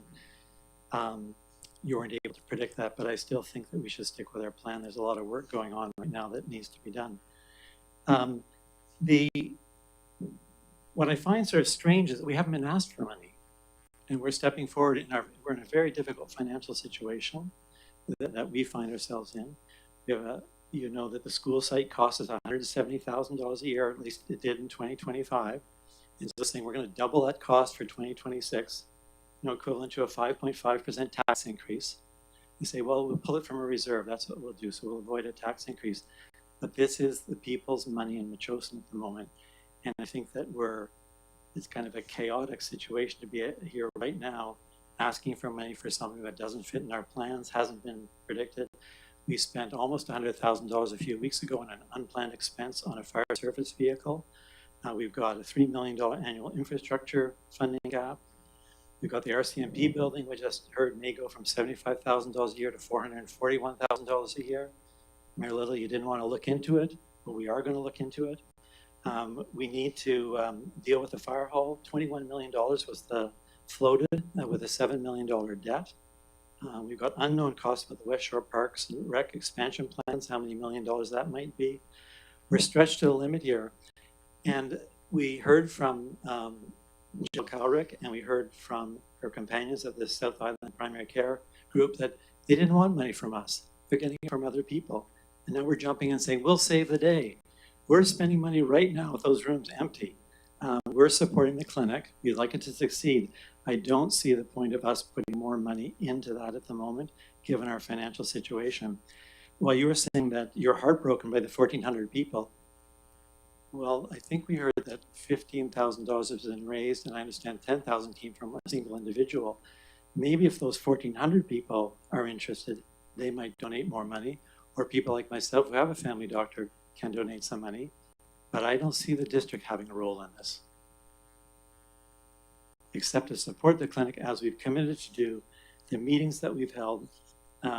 Still, there's fundraising to be done, and I'd understood that things were looking up and the fundraising is going fine. Again, I don't understand why we would jump in. Certainly we'd received, if it was 5 letters and you were at a meeting with more people. But that's not the way to do it from my perspective. We heard tonight from the microphone, we committed to talk to people, to consult with the community. What do we want to spend this growing community funds on. The other thing that I note, and perhaps we can get clarification through the chair to the CFO, the Growing Community Fund, when I read the eligibility criteria, could not be used for this purpose. Is it true that the interest earned on that money can be used for this purpose, or is it also limited to the eligibility criteria of the Growing Community Fund, which would not include the renovations of this clinic? Yeah, so that would be included in exploring the options. I'd like to ask tonight through the chair rather than wait. It's pretty clear it's not eligible for the Growing Community Fund. Can the interest be used? CEO Payette, what would you like to do? Would you like to include that in your report in options? Yeah. So they would like to have some time. I think that's only fair to look into that. Go ahead. We can do a complete report for sure with all the details. We have, CFO has knowledge right now on basically what you can use that grant money for. So if it helps with the discussion, we have the basic information on that grant tonight. That would be helpful. Yeah, thank you. And just to correct you, the fire hall, the price tag was $16 million with contingency fees, as the CFO has outlined, to the tune of $21 million. The price tag was $16 million, as articulated by the JDA architects. When they saw the $21 million, we said $16 million, and our CFO Creek has added the contingency fees on top of contingency fees. And so the price tag, what really is $16 million. Yeah. Okay, so back to the question. I hear your passion. I hear your passion, and I really do trust we can get back to this. I think we can achieve the goal of answering the question and the motion on the table with the information that you have. Perhaps I could ask then, you say in your note you would like an evidence-based decision. What evidence are you looking for? We want what evidence I'm looking for is what can we use the Growing Communities Fund? Can we use the interest? Is there another option? Is it possible that the society puts in 50%, we put in 50%, they put in 80%, we put in 10%, 20%, just the different funding options, so that you have the facts when you're making those decisions. And I agree, this is out of the cycle of the budgeting. They missed that. They haven't, you're right, they haven't asked us, but they certainly haven't said, no, we won't take any of the funding. If you were at that meeting, you would have seen people that are attached to primary care physicians and who have complex needs, and they're having difficulty accessing their primary doctor, their primary care provider.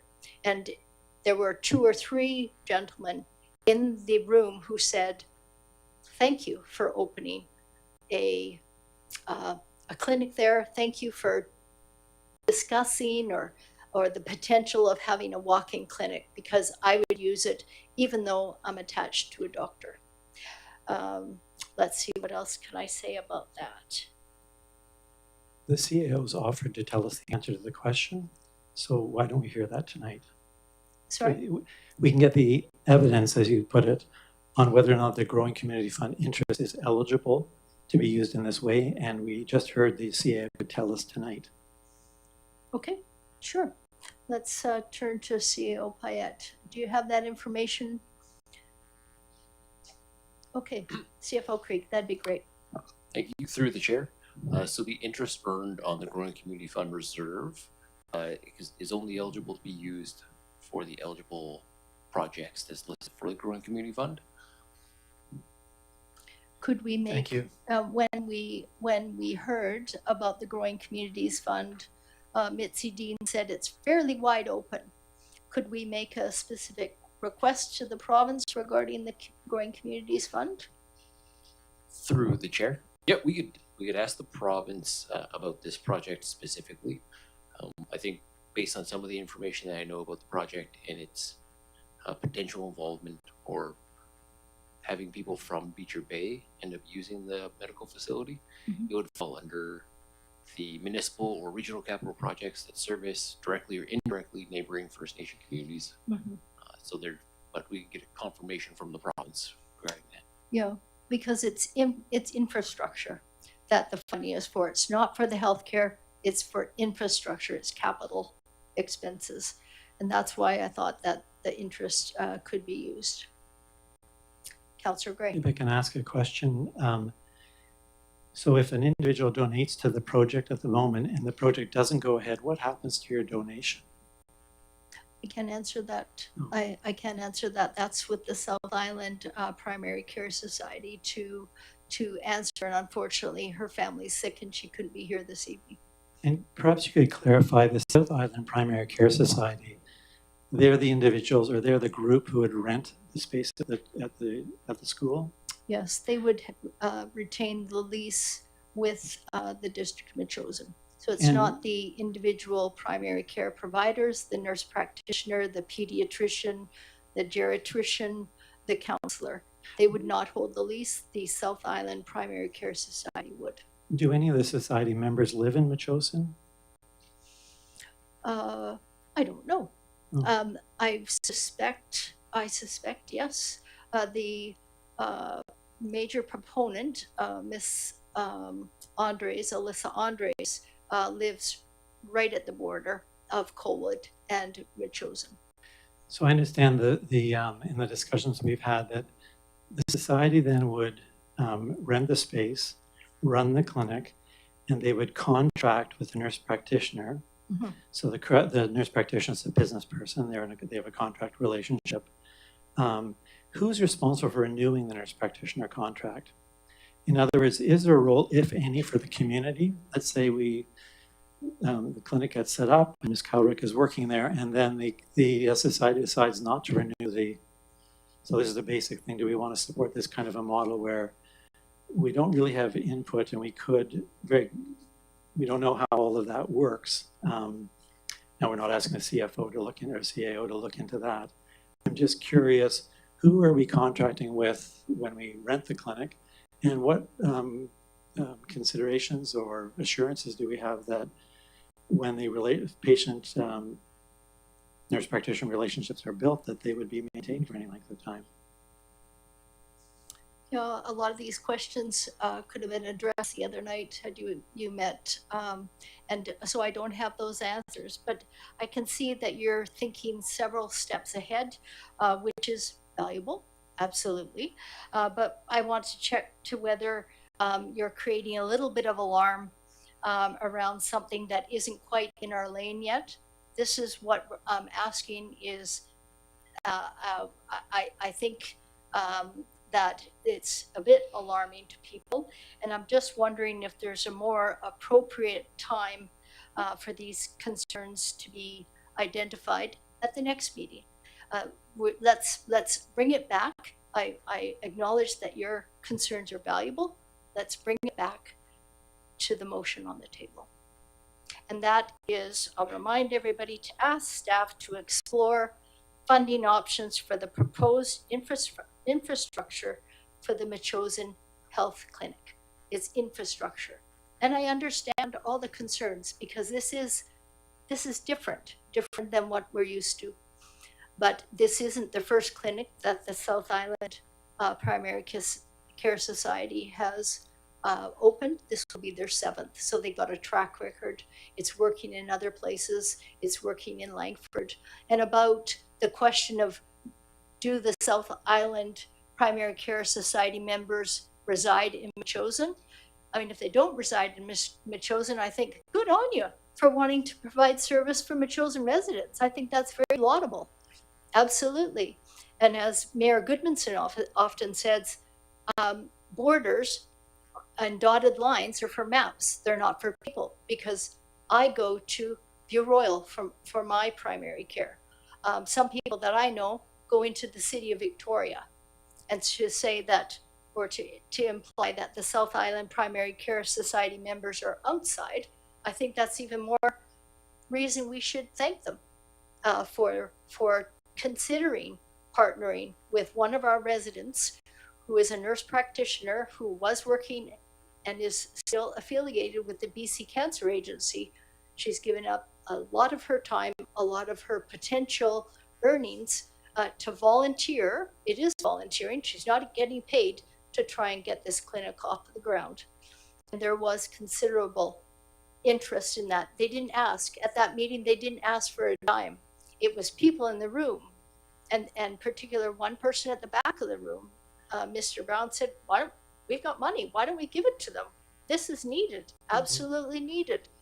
And so those letters came in organically at that meeting. They didn't ask. You're absolutely right. But they didn't say, we don't want your money either. I think perhaps what's difficult for me is, well, I appreciate the comments of the individuals there. We actually don't have a lot of money.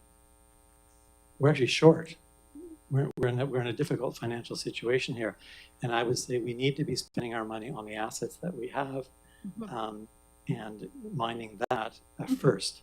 And we have cost pressures that don't include office renovations when there's already a fundraising scheme in place that is moving along and, as reported to me, doing relatively well, and let it take its course. Yeah, I understand. So I'll stop it there, but you don't need to respond to every comment I make to argue back and forth. I'm just making my comments, and they can sit there and move to Yeah, vote. thanks for that. I agree. Go ahead, Councillor Shukin. I think we should call the question. Yeah. I don't know if any more Anybody verbiage is want gonna any help us other along with further clarification on the question to ask staff to explore funding options? No. Okay, I'll call the question. All in favor? Those opposed? That motion fails. Okay, let's move on to the next question. This is to ask staff to explore options to use a portion of the Growing Communities Fund for other community amenities, which is in the grant. The terms of reference, for instance, for a multi-purpose sport court, tennis, pickleball courts, basketball hoops, an area for leisure play, such as ball hockey and football scrums, like the infrastructure that has been constructed in East Souk. If I can get a seconder to that motion, I will motivate further.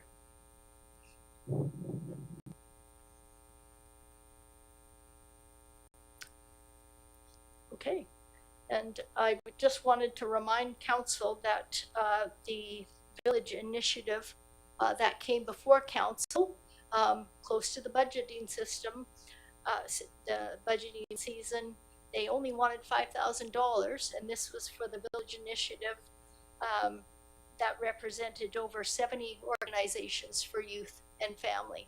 And this council denied that, even though community members saw value and they ponied up for that money.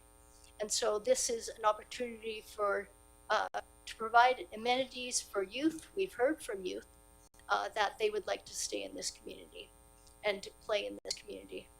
And when I saw the one at East Souk last week, I thought, wow, East Souk has a great facility for kids, but yet we don't. Yeah, go ahead. I'd just like to express a little bit of information, background information on what you just said, Mayor Little. Are you seconding the motion or? No, Mayor Little, excuse me, sorry to interrupt. Could we stick to the agenda? There was no motion that, no seconder on that motion. So if we could move on to the next agenda item. So I don't have a seconder for that? Okay. Okay, we'll move on to the next one, which is funds to complete and implement some of the initiatives identified in the Metchosin Active Transportation Network Plan, which was in our strategic plan. We have discussed it. The plan is sitting there waiting for a grant. And as I've already mentioned, grants are not available, so the plan is incomplete. There are public safety concerns identified in the plan, and there are options, and there are initiatives that they've suggested we can do. We just don't have the money to do it. And I'm saying perhaps we can use a portion of our other funds or the Growing Community Fund for those safety concerns. Safety improvements, connectivity, community engagements. Dedicated cycling paths to foster safe passage and neighborhood connections. So that is an additional ask. Does anybody wish to entertain seconding that motion? That's the active transportation network plan. We have the plan, if you remember. This was Councillor Sherry Epps' initiative. It's in our strategic plan. Okay, so that one is not seconded either. Okay, so I'll move along in my mayor's report. Secondly, the military cadet squadron was a ceremony in Langford, along with Mayor Goodmanson and Mayor Kobayashi, MP Kibble, MLA Palmer, and other dignitary. I was delighted to be invited to the officers, staff, and cadets of 263 Beacon Hill, the 47th annual ceremonial review on June 4th. It was an absolute marvelous event. It was there that I met with some Metchosin youths as well as other youth, and some of the comments that they made to me was that, you know, we would like to stay in Metchosin to meet with our friends, but there's not much in Metchosin to keep us here. It was an absolute wonderful night. The mayors all enjoyed themselves hearing from these youth and their dedication to their squadron and their country. So there's no request from me. Number 3, I often report in writing regarding what's happening at the CRD. The CRD was jam-packed the last time, but one of the reports that was provided was a wildlife attractant toolkit, and that's available here. There's a link here. I thought it was of interest to council and to the public. It's absolutely a wonderful toolkit, talking about Get Bear Smart and Wildwise Attractant bylaw toolkit. Let's see what else. Oh, and of course, the loan authorization bylaw for the West Shore RCMP expansion project went through. It was adopted. I have all the links in my report there for your review. So the 2 bylaws for the West Shore, which is the servicing bylaw, and the loan authorization bylaw for the West Shore expansion, RCMP detachment expansion loan authorization bylaw. Okay, and that's it for my mayor's report. Thank you. So, number 7 on the council agenda, we have the business arising, the draft Metchosin Environmental Advisory Select Committee, invasive management. Councillor Gray, do you wish to? Yeah, I'll move the council direct staff to facilitate volunteer invasive species control and habitat restoration efforts on district parks and properties. This is seconded by Councillor Shukin, first by Councillor Gray. We heard from the Metchosin Invasive Species Cooperative that they were interested in working in the Metchosin parks. And while we don't want to overload staff in terms of, you know, getting things organized, so maybe this is an aspirational request, we think it's a good idea that we have volunteers in our parks. Of course, we have PAAC and MISC. Metchosin Species Cooperative has worked in the past with MISC, and this links well with our strategic plan and the biodiversity planning report that we did. Councillor Shukin and PAAC and staff, I think, have all been working on the volunteer policies and the park steward policies. And I recently shared some contacts with Councillor Shukin about Saanich Parks volunteer coordinator and resources. So there's material to look at. And then we see some correspondence from Bev Bacon supporting the idea, but asking about various different issues. And I was thinking that would be fleshed out in the policy or by staff. But I would just like to support the group doing the work and joining in on the invasives battle on our properties. Thank you, Councillor Shukin. And I want to thank Mr. Payette because he's actually underway with much of this. He's been a big help with Friends of the Bufferland and getting them on the bufferland to do invasive removal. I understand MISC has had a pull or an effort on invasives recently, and there's still some things to refine in terms of waivers and sign off and management and how we do that. But Mr. Payette is well underway, and I mean I'm happy to support the motion. It's perhaps a bit redundant, but again, it's yeah. Well, I mean, why not in a way? But yeah. Councillor Donaldson, do you wish to weigh in? No, I'd be happy to support this as well. Yeah, thank you. So MISC has reported to us before. They presented. I'm one of the founding members with the Metchosin invasive species cooperative.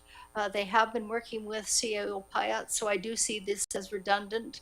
And I take note, thank you for reminding me about Bev Bacon's letter.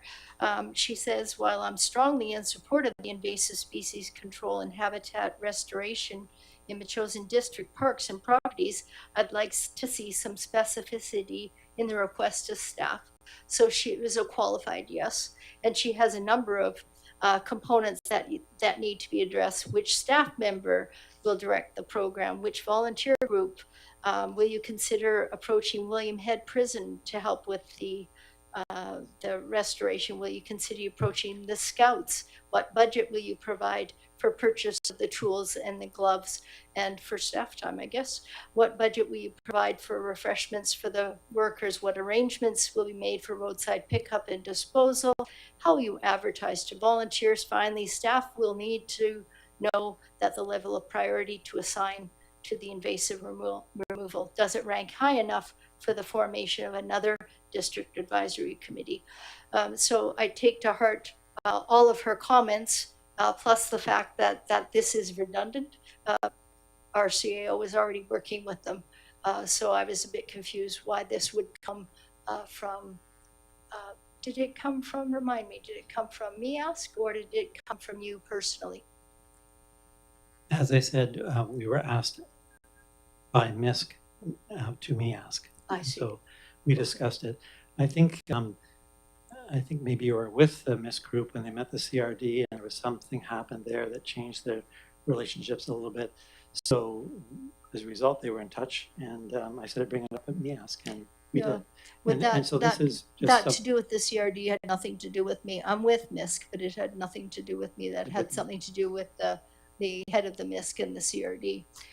So that doesn't change the relationship here with our staff, and staff is already looking into this. So You asked me the genesis of the request. I'm sorry. I was responding to your question about the genesis of the request to PAAC. Okay. Okay. So staff, there's no harm in this. You're already doing it. So we're directing you to do what you're already doing. So I guess might as well do that. That's okay? Yeah. Everybody is okay with that? You've said, Councillor Donaldson, you'd be in favor of this? Yeah. Yeah, go ahead.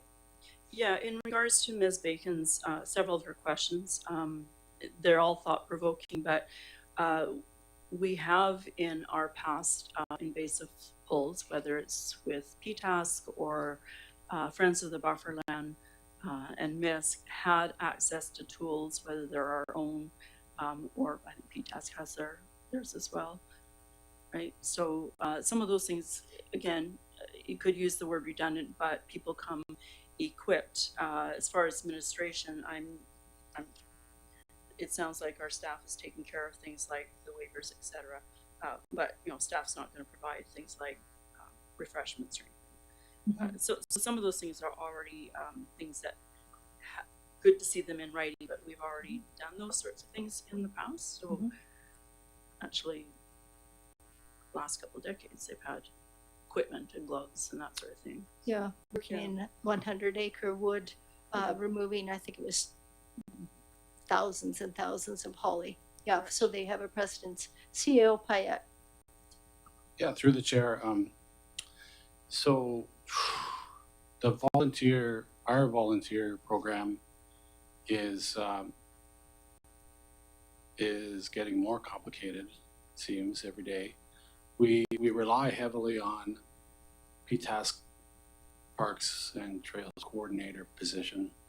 That position changes every few years. We're relying on PAAC individual who's a resident, and it seems like he'll be, willing and able for many years. So my concern with increasing the complexity of the volunteer program is we have to sustain the program.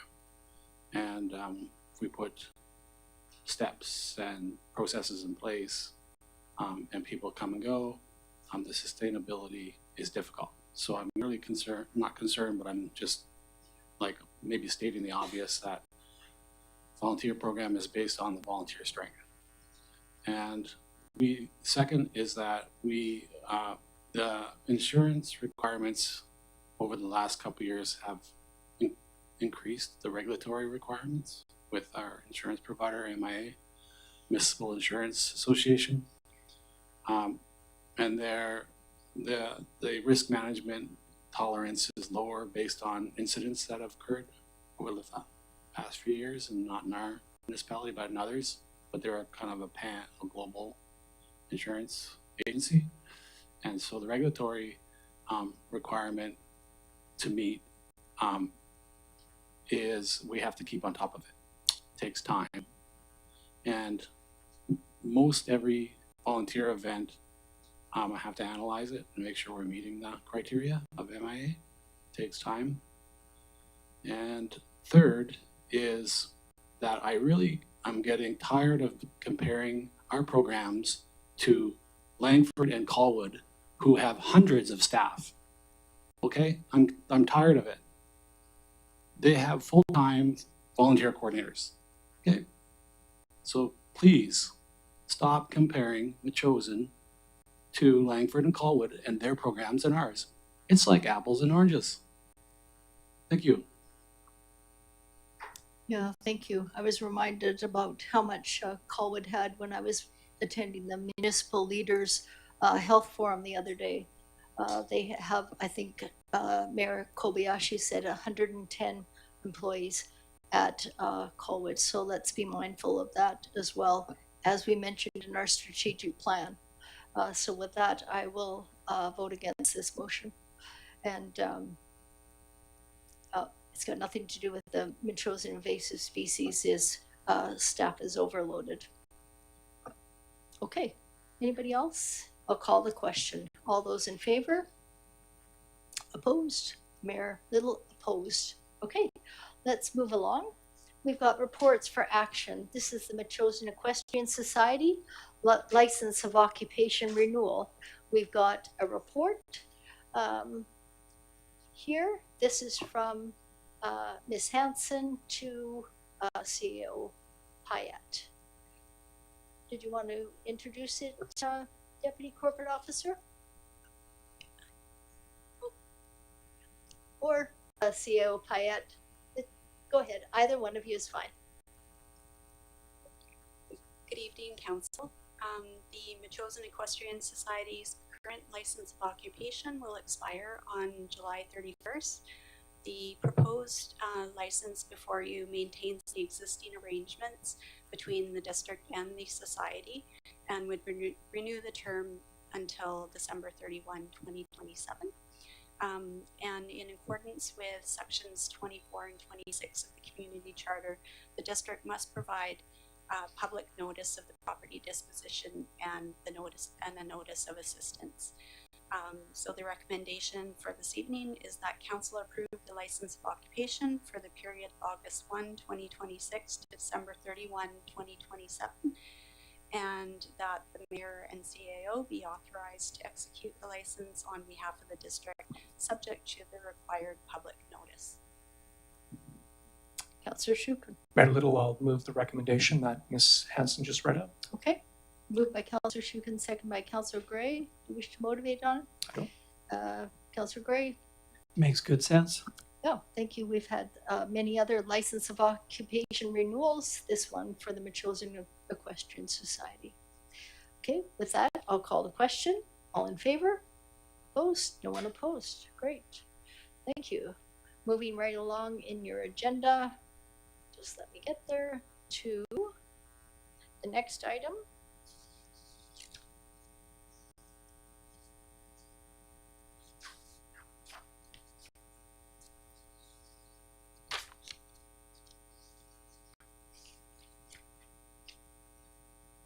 This is 8C, annual meeting to consider the 2025 annual report. This is on page 93 of your council agenda. Ms. Hanson. Thank you, Chair. The draft 2025 annual report was introduced at the June 1st regular council meeting.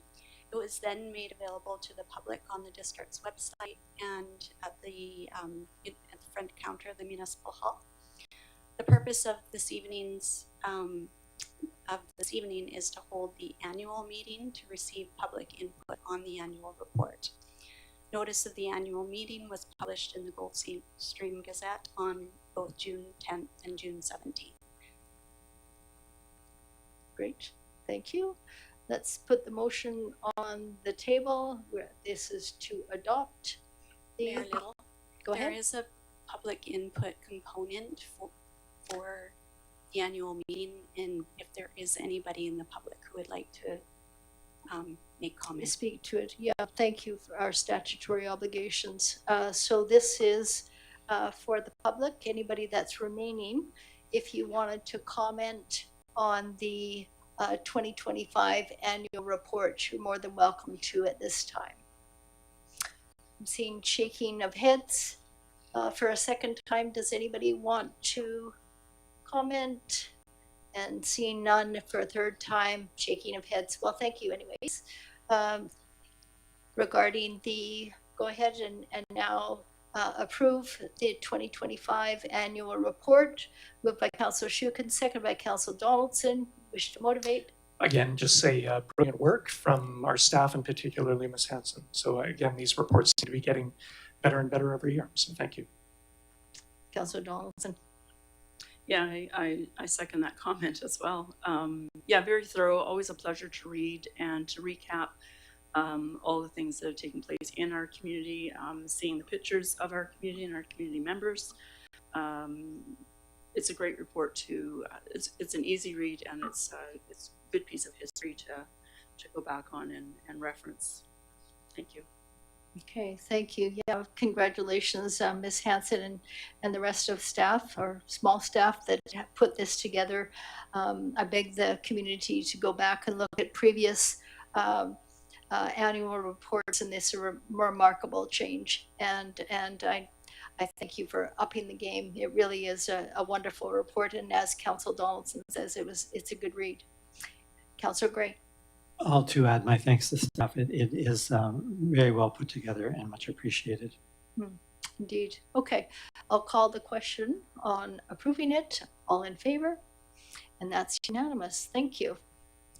Okay, moving on right along to the Reserve Fund Policy F100.52 amendment.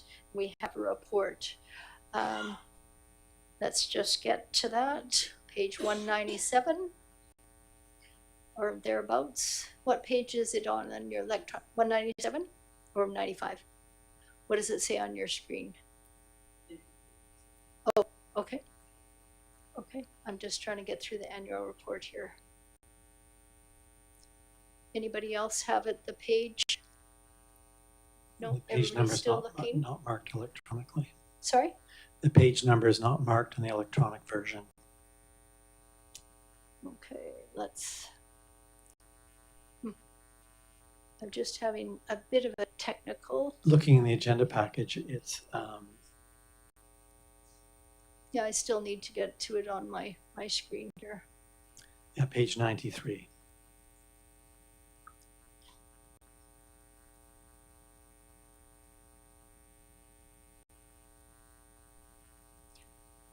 Here we are.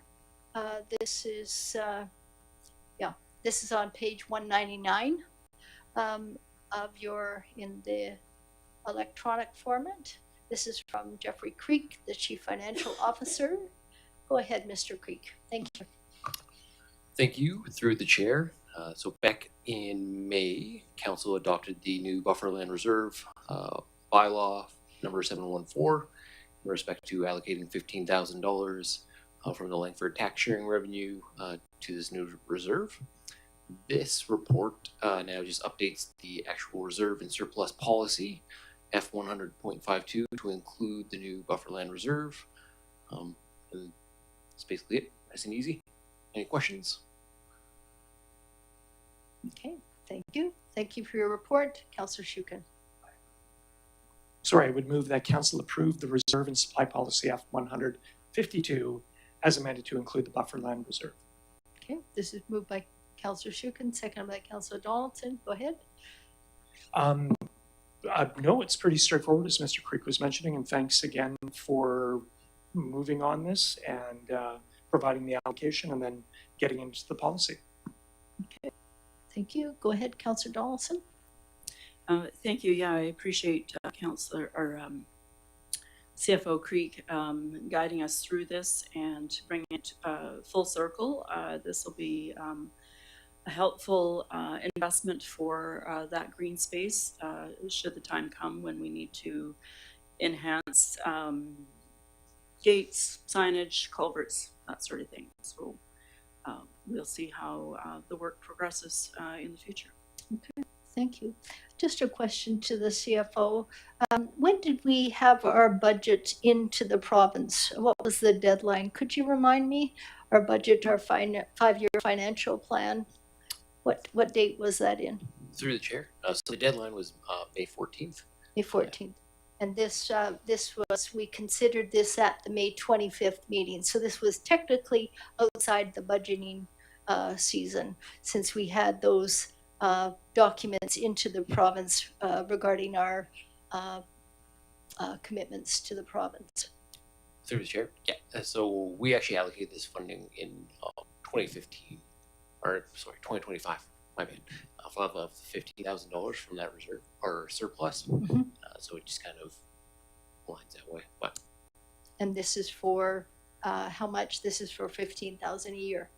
Correct. Yeah. Okay. Okay, good. So we've got a motion on the floor. I'll call the question. All in favor? That's unanimous. Great. Okay, thank you. Next on the agenda is reports for information. We have the Statement of Financial Information, or the SOFI report for 2025. This is around page 2000, or sorry, feels like 2000, 209. Here we go. This is on page 211. This is from Bob Pyatt, our Chief Administrative Officer, from Jeffrey Creek, our Chief Financial Officer. Go ahead, CFO Creek. Through the chair, thank you. So this is one more provincial requirement that has to be done. It has to be done by June 30th of each year. And so the Statement of Financial Information shows a copy of the financial statements that were previously approved by council and our auditor. And then we also attaching additional information relating to the wages paid to council, staff if they made over $75,000 in a year, and then as well as our contractors and service providers who were paid more than $25,000.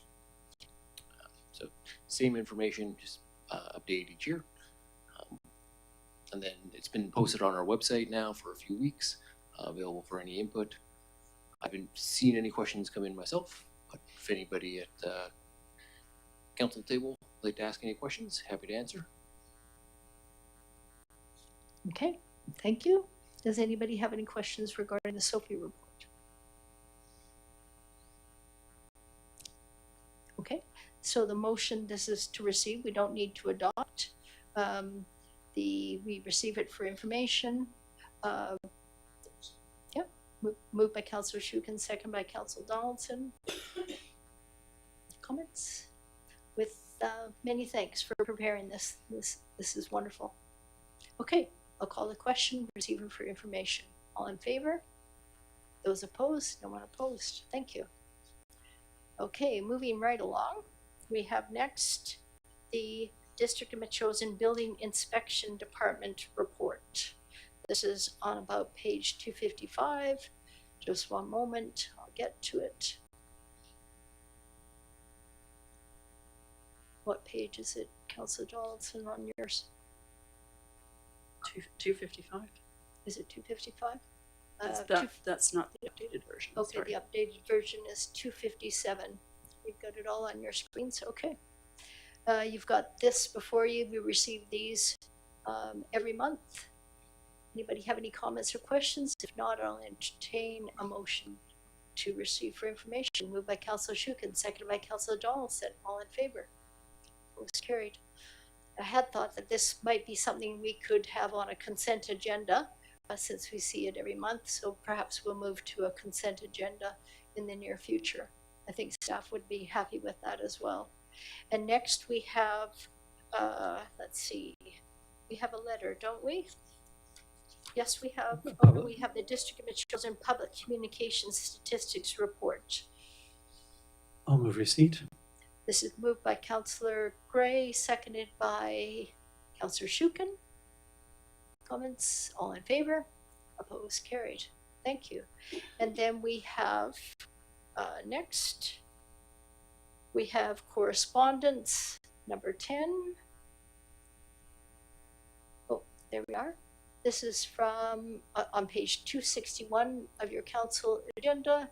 This is from Miss Stella French, Miss Anna Whiten, President and Vice President, respectively, of the Metchosin Equestrian Society. We ask for council's approval of, on behalf of the Metchosin Equestrian Society, to build stalls on our leased property. With mayor and council approval, we can move forward with the engineer's stamp on the plans, securing a building permit, hiring a contractor, and finally to break ground. Yeah. Okay. So this is a request from the Metchosin Equestrian Society. CEO Payette, do you have any concerns moving forward? Thanks, through the chair. I don't have any concerns. I just want to thank the representatives for all the work they've done, and bringing information to council periodically has been good. If council supports the request, one thing that I noticed now that I've seen the picture, the facsimile, is that we have a wind problem at the market. And if it's possible to orientate the building so it might potentially help block the wind. So just a thought. Okay. So is there puzzled looks out there? Do you understand what, yeah, okay. The comments are there. Any other comments from the table? Councillor Donaldson. That's through the chair to Mr. Pett. As we talk this evening about liabilities, and this building is being proposed. It's a couple different uses. One, it will be used for activities like shows and whatnot to house horses during those times, but also for emergency preparedness should there be a need for evacuation of livestock. During those times, we've had some questions answered by these ladies as far as how it's going to be managed. Do we know from MIABC what our risk is should an animal get loose, hurt or die on our property? Are we liable as a district? Okay, I'm not sure. CEO Payette, can you comment on whether we're liable if a livestock animal or a horse is kept in that facility or that stall and is injured or gets loose? I don't really know the exact answer, but I know that we're liable for everything on district property. So it sums it up. We have to have our you know, risk mitigation in place for every document, every agreement. So in this case, we would include it on their lease agreement that they have this facility and that they take full responsibility. And like all of our other agreements, we have that kind of language in them, so they take responsibility for their own programs and actions. So that's how we risk mitigate. Even when we do all that, we still get named on claims and whatnot. So we just do our ultimate best to have the least risk as possible. And don't forget, Council Donaldson, I know you don't forget this, they do have their insurance from the Horse Council of BC. My daughter and both of us have had Horse Council BC insurance, and I think I know that they've assured us that they have their BC Horse Council insurance. Yes, I'm aware that the members of the club have Horse Council, and the directors have directors insurance. What I'm asking is it's emergency preparedness for livestock. So it could be farm animals coming in and that. So that's a little bit different. One of the questions I'd asked previously, would there be a caretaker on site during those times or not? So I haven't seen a risk management plan. I'm assuming staff has. So I was just wondering for the staff. Yeah, I know it's unusual, but I'm going to ask with your consideration if the proponents could come to the microphone right in the middle of the meeting. If that's okay with council? Yes. Miss Whiten, Miss Anna Whiten, could you come to the microphone and shed some light on this, please? It's actually Anna Whiten, but thank you so much. Is it Whiten? It's Whiten. I'm sorry. Like the color. Yep. And the see-through skin. So what we have currently is insurance as a club through SERA, through HCBC, the Horse Council of British Columbia. Your waiver and requirements as a municipality states that we must have every person that uses the property to be MES members. Our insurance covers people who are not MES members as a club already. So if we as a club in a state of emergency grant permission for somebody else to use it, we are not abiding by your rules, but we still have our own insurance coverage for ourselves and the use of our facility. So that is stating that your risk with the stalls would be less than what it is currently because you have nothing. What we are doing is adding capability, and we would already be covered by our insurance policy, and we have verified that with SERA multiple times, to be clear. Okay, that's great. And this, we are talking about a massive emergency if people want to evacuate. We're not talking about a massive emergency. We only have 6 stalls. We're talking about one car going through a fence. We're talking about one barn being flooded. Okay. We're talking about small scale emergency preparedness. We're not capable of looking after hundreds of animals. We're looking after 6 or less. Okay. Okay. It's hard to imagine that a judge would say you're liable when it was an absolute emergency, but I'm not a judge. But as I take the point, CAO Payette, that the district, and you in particular, have to manage this, that it is a liability. Yeah. Okay. Good point that we need to be aware of that. Thank you for that. Any other questions for Anna Whiten? Councillor Sorry, how do you want to refer to the stalls? Like the horse stalls, the animal stalls, the temporary stalls? Temporary stalls. Okay. So they're only to be used temporarily, and they are stalls that can be used for horses. They can be used for any livestock that would potentially require short-term stay. Okay. We are not housing animals there for more than 48 hours. So I'm just trying to think of, if we went ahead with the motion to support this, would it be something like council support the development of temporary stalls and supporting infrastructure? Because I think the covered area isn't temporary. You want to build it there and make it permanent. Is that? As our president Stella French mentioned earlier, we have the stalls purchased. Okay. They require machinery to move. Yeah.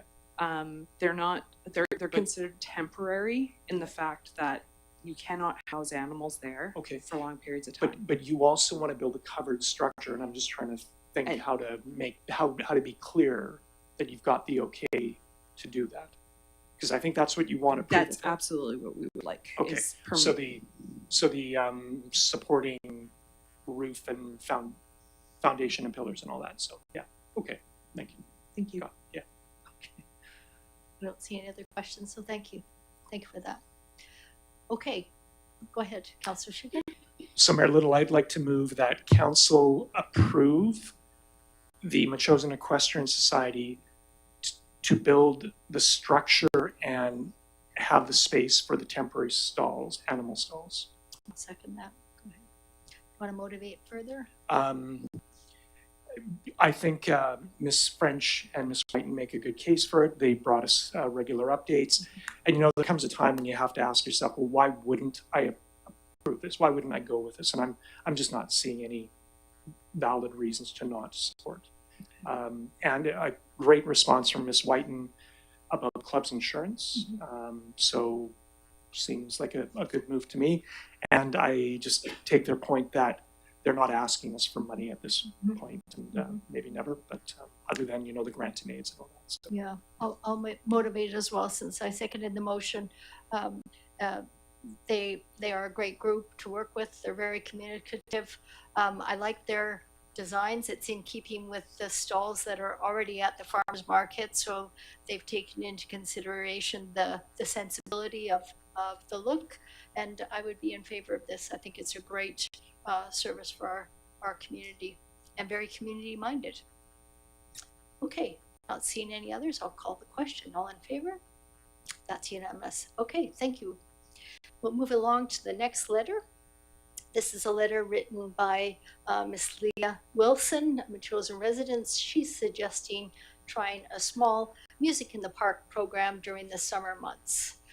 Many municipalities, she says, are doing it. Colwood, for example, hosts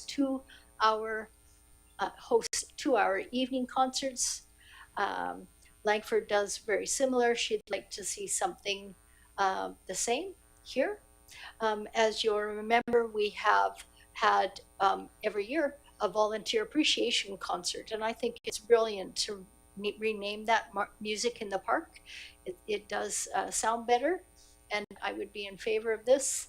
And as I mentioned to you when you were asking questions about it over email, that I have secured one band for July 16th. Actually, it is, but certainly we have money in the budget for another one. As Miss Wilson mentioned, that she believes that we should have music in the park. We should employ local musicians, and we should pay them. And so, like other years, we would pay the musicians. And so, the one in July, and I think we should rename it Music in the Park, is in July. The band is booked. I've asked them to work with the Healthy Communities Select Committee, who are interested in positive things, generating positive messages. They haven't reached out. They were waiting.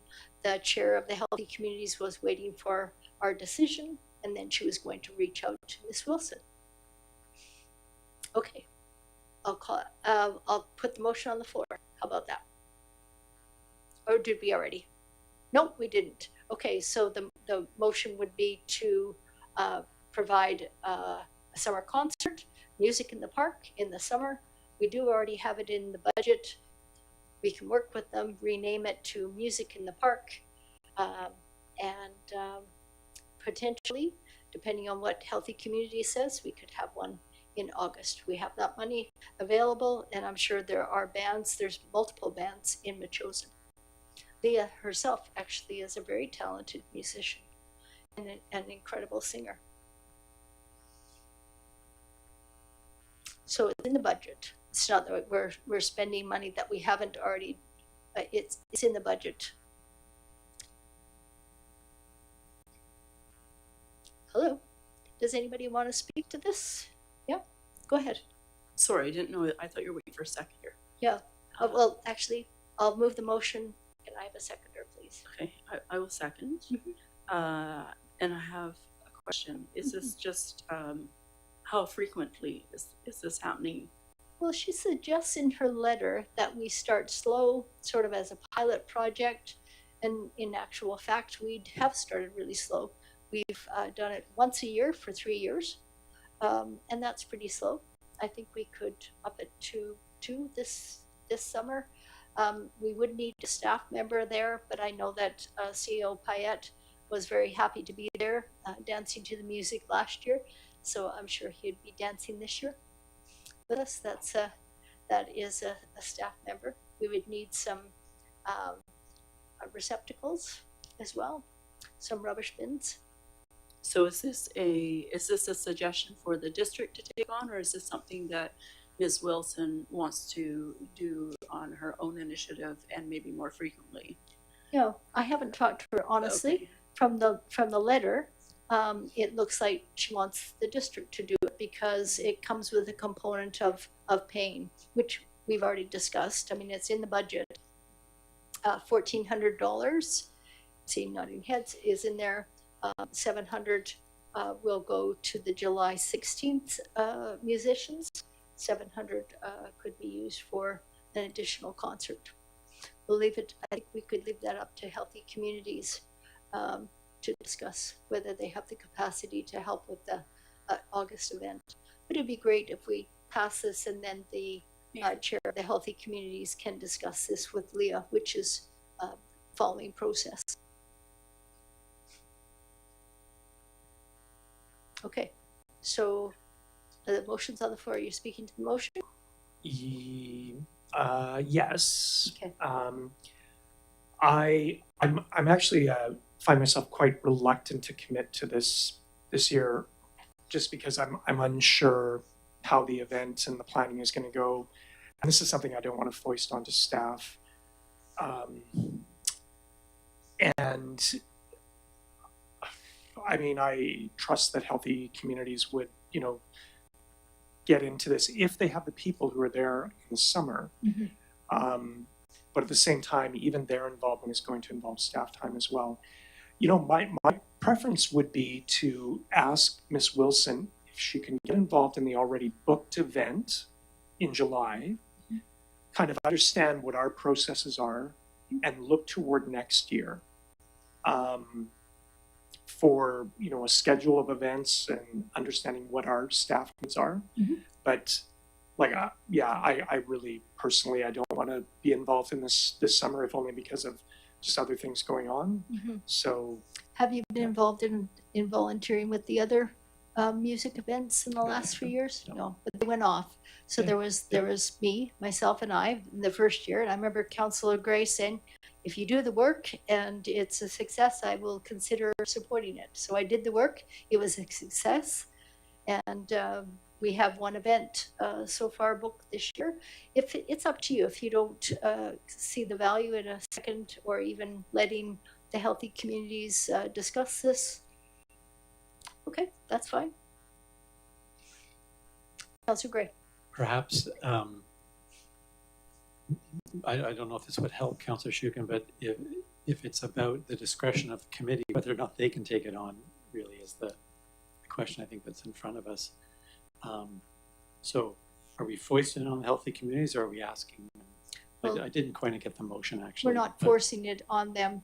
We're considering it, that we're asking them to consider it. The Healthy Communities has expressed at the mayor's teas that they want to do good in the community. They see too much vitriol and toxicity. They want to pump out positive things.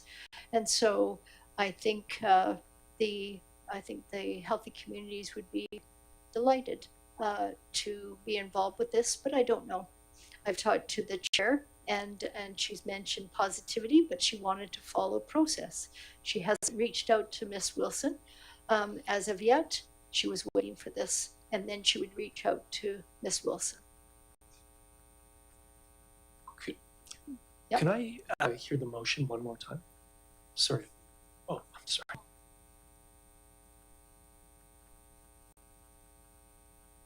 That council refer the correspondence to the Healthy Communities Advisory Select Committee for consideration and recommendation. That's just what I'm hearing based on discussion. Yeah. Okay. What the intent is. Okay, I'll amend my motion to include the words that, how about if we start over? I can't remember what the motion that I articulated was. It was similar to that, but if it's okay with the seconder, that council refer the correspondence to the Healthy Communities Advisory Select Committee for consideration and recommendation. Thank you for that. Yeah, I just was wondering if we want them to consider it for this summer or for the following summer. For the following, but we can't tie the hands of a future council if they decide No, this is I not know. worthy. It would set a precedence, possibly. Okay, you're okay with that? I am. Okay, so that's the motion then. Everybody clear about the motion? I'll call the question. All in favor? That's unanimous. Great, thank you. And then the next is also just information. This is from the, who is it from? Marianne Cools, BC Hydro, the North Langford substation, regarding that. And that's for the community to hear and understand as well. Growing demand, new substation, the location. The North Langford substation will be located in Langford Heights Business Park on Caribou, is that Caribou? Yeah, 2161 Caribou Drive near Millstream Road. They've got a timeline here. They're just keeping us informed. Okay, I'll take a motion to receive for information. Moved by Council Donaldson, seconded by Council Gray. All in favor? No one opposed? Moving on right along, we're going to item number bylaw 11A, park dedication. This is the Bufferland Bylaw 2026, number 721. Got a background here, including resolutions, where we are now. Council Schuppen, did you want to move this? I would. I do have one question though. Mm-hmm. How about if we get it on the floor? Oh, sure. This is the report from our planner. Let's get the motion on the floor regarding this bylaw, and then we'll discuss it. Okay. Well, sure, if I can Yeah, right at the very top. Would you like me to read it out? The recommendation is that council give first, second, and third reading to proposed park dedication buffer land bylaw 2026, number 721. Do you want them in two motions, Deputy Corporate Officer, or all in one? You can do it all in one. Okay. Yeah. And that council authorize the mayor and CAO to execute Form C to register a section 219 covenant on the buffer land, legally described as Lot A, section 93, 94, 96, and 108, Metchosin District Plan, EPP 69605, to support long-term protection of the buffer land. So, Mayor Little, I would really like to, sorry, I didn't want to interrupt you. I think we should take these separately because there's some, I think the covenant document is actually fairly complicated. Okay, and I so think, you would prefer to, it would have been helpful if you had mentioned that. So let's just take the first recommendation, that council give first, second, and third reading to the proposed park dedication buffer land bylaw 2026, number 721. That's the motion. Moved by Councillor Schuppen, seconded by Councillor Donaldson. Go ahead and motivate. Sure. Thank you very much for getting this together. It's actually pretty simple, and it does what I believe we need to do with the buffer land. My one question, and I think I'm suspecting this is a question with everyone, is section 3.2A, where we have the option of providing expanded transportation utility facilities, including water supply, distribution network, stormwater, et cetera, et cetera. So I suppose I can see the rationale for that.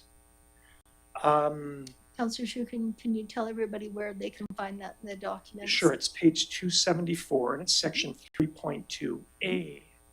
Thank you. And again, it just gives the district the option of putting infrastructure into the buffer land should they need it. Mr. Payette, I wonder if I, through you, Mayor Little, if I can ask Mr. Payette if there's any clarity or discussion around all this?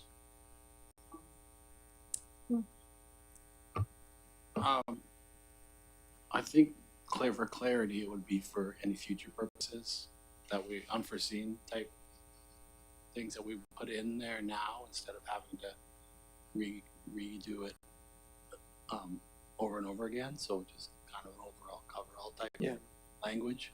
I don't see us putting any infrastructure in there. Okay. But we don't really know yet what the trails are going to be, what the entrances are going to look like, lighting. We don't know a lot of stuff yet, so I don't see any harm in it. We have so much eyes on this project, nothing's going to go in there that's objectionable, I'm sure of it. That saves amendments in the future. Yeah. And sorry, with the covenant, I think there is another extra layer of protection. So yeah, it's just that's the thing that jumps out. So Do you want to articulate your concerns more fully? it is simply that it reserves, again, the bylaw expressly reserves the authority of the council of the district to adopt bylaws or undertake works that provide for new or expanded transportation and utility facilities, including but not limited to water supply, distribution, utilities, and all appurtenances thereto. So it does allow a future council, put in a substation or something like that, or a water pump facility. Mm-hmm. And who knows, maybe one day that might be an advisable thing and there might be a public good to it. Mm-hmm. So I don't know, that's the thing that kind of I get hung up on a little bit. So, but curious to hear my colleagues. Yeah, let's move to Councillor Donaldson. Did you have any comments regarding anything to do with this, that in particular? No, I'm comfortable with what CAO has just stated, and I understand the concern, but I think this is good. This is been a lot of work on it and quite a long timeline to get to it, and I think this is thorough. I before we speak a second time, I'll note. See, nobody else wants to talk, so I do want to admit that it does say stormwater monitoring station. So there's one there. What if it has been on the fritz a few times, right? And so there has to be some mechanism for going into that. And as CEO Payette mentioned, it's great that it will be in this bylaw so that they don't have to go back to council for. In particular, what I see is that stormwater monitoring station, which is going to change. We may want to change the metrics of that stormwater rather than just flow, maybe contamination, that kind of thing. Councillor Gray. Yeah, I take the concern that Councillor Shukin's raising. The planner talked about this at our last meeting, and I think the CAO's explanation is a good one. Mm-hmm. We have some trust that that our intentions will be followed, that this allows us to proceed without limiting actions that we would like to see in the bufferland in future. So I'm supportive. Mm-hmm. Go ahead. Yeah, and just I've been thinking it through a little bit, and great point about the monitoring station. I think the bigger risk, though, is delaying this. And sorry, is what? Delaying it. Yeah, I agree. Delaying any project is really risky. Yeah. So okay. Yeah. Okay, that's great. Okay, I'll call the question. All in favor? Opposed? Was that an opposed, Councillor Gray? You're opposed to this? No, I'm in favor. Oh, in favor. Okay, that's unanimous. Thank you. Okay, then the second question, Councillor Shukin.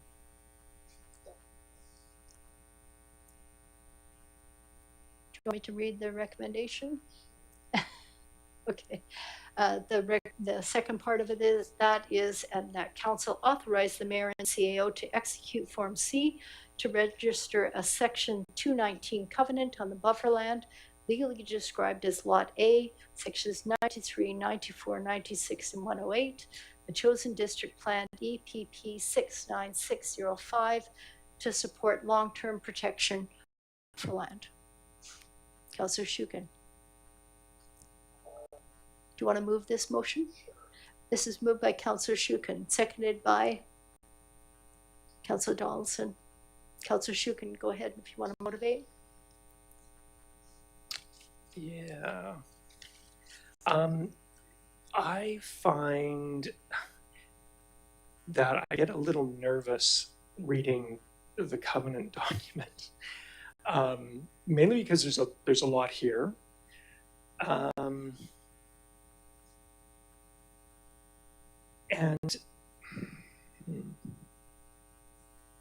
So we did go over this quite thoroughly when the planner was here. Had I thought there would be questions regarding a bylaw, which is the end stage, we would have asked the planner to be here. So in the report, it outlines when we've spoken about it, May 25th, 2026, December 15th, 2025, October 28th, 2024, October 23rd, 2023. So I'm a bit puzzled that you have concern at this date. Oh no, this is the first time we've seen the actual covenant text, if I'm not I mistaken. thought we saw a draft. No? Yeah. And you know what? I think it's probably fine. Yeah. Except somewhere in here, there's a little gremlin that's going to come and bite us at some point. I'm just sensing. So and I shouldn't be this candid at the table, but or come with uncertainty and confusion, so I apologize. So for example, like section 2.2, it talks about subdivision, section H.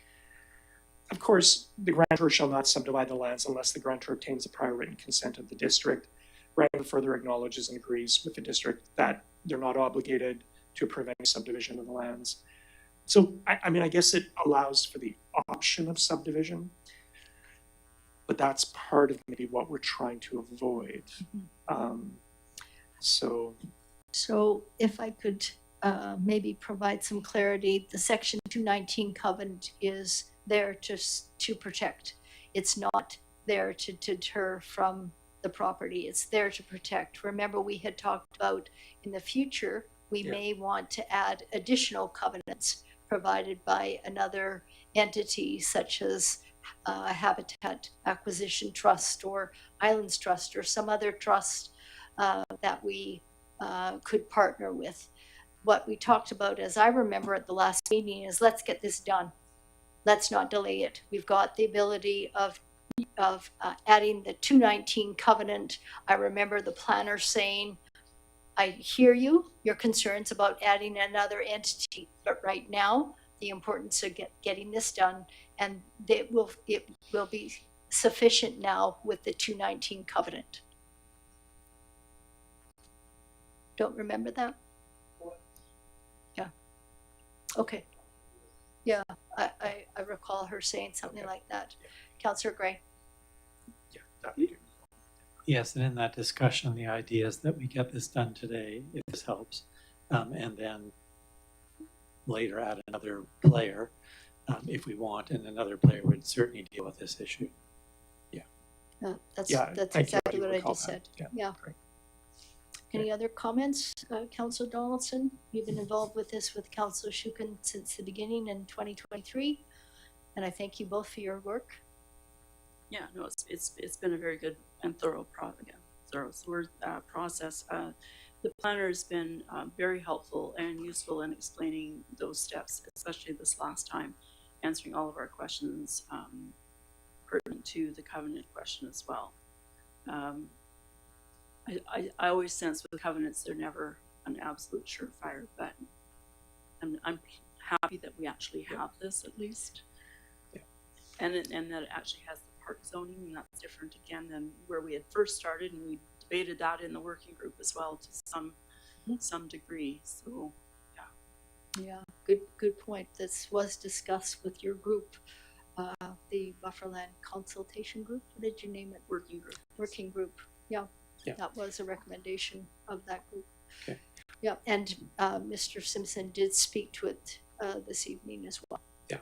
The one other thing, and this is more, I'm saying it to myself to, relieve my anxiety that I should not be expressing right now. But Okay. the thing about this is it actually is part of the process of lifting the other covenants on title. So that's, as I understand it, it's part of that whole thing too. So that's a net benefit as well. So great, thank you very much.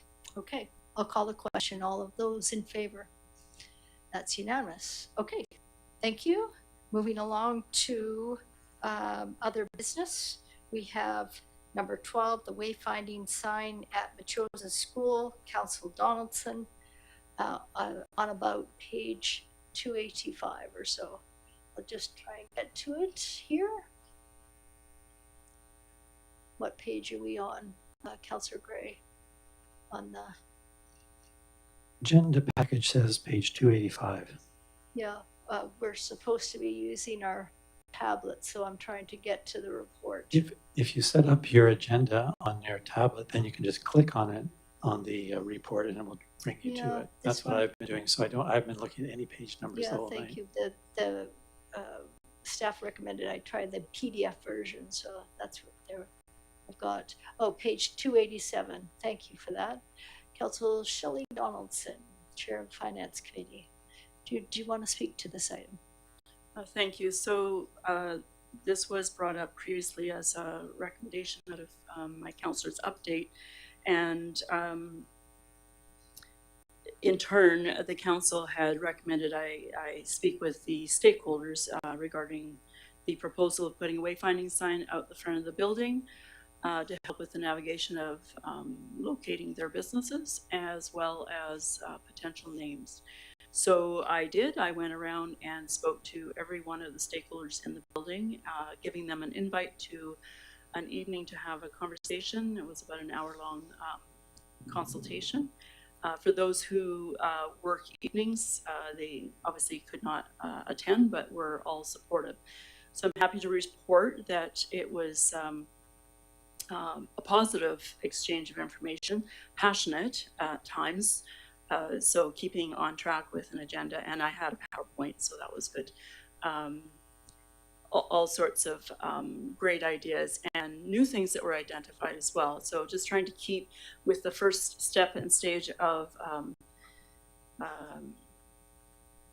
locating where their businesses were, wayfinding sign out at the street to say, yes, we are open for business. 2 years ago, we had talked about, where were we going to be with naming, who was the tenants, that sort of stuff. And I'm happy to say staff have been remarkable in leasing out the spaces. So in a shorter period of time than I thought we would have had. So this is great.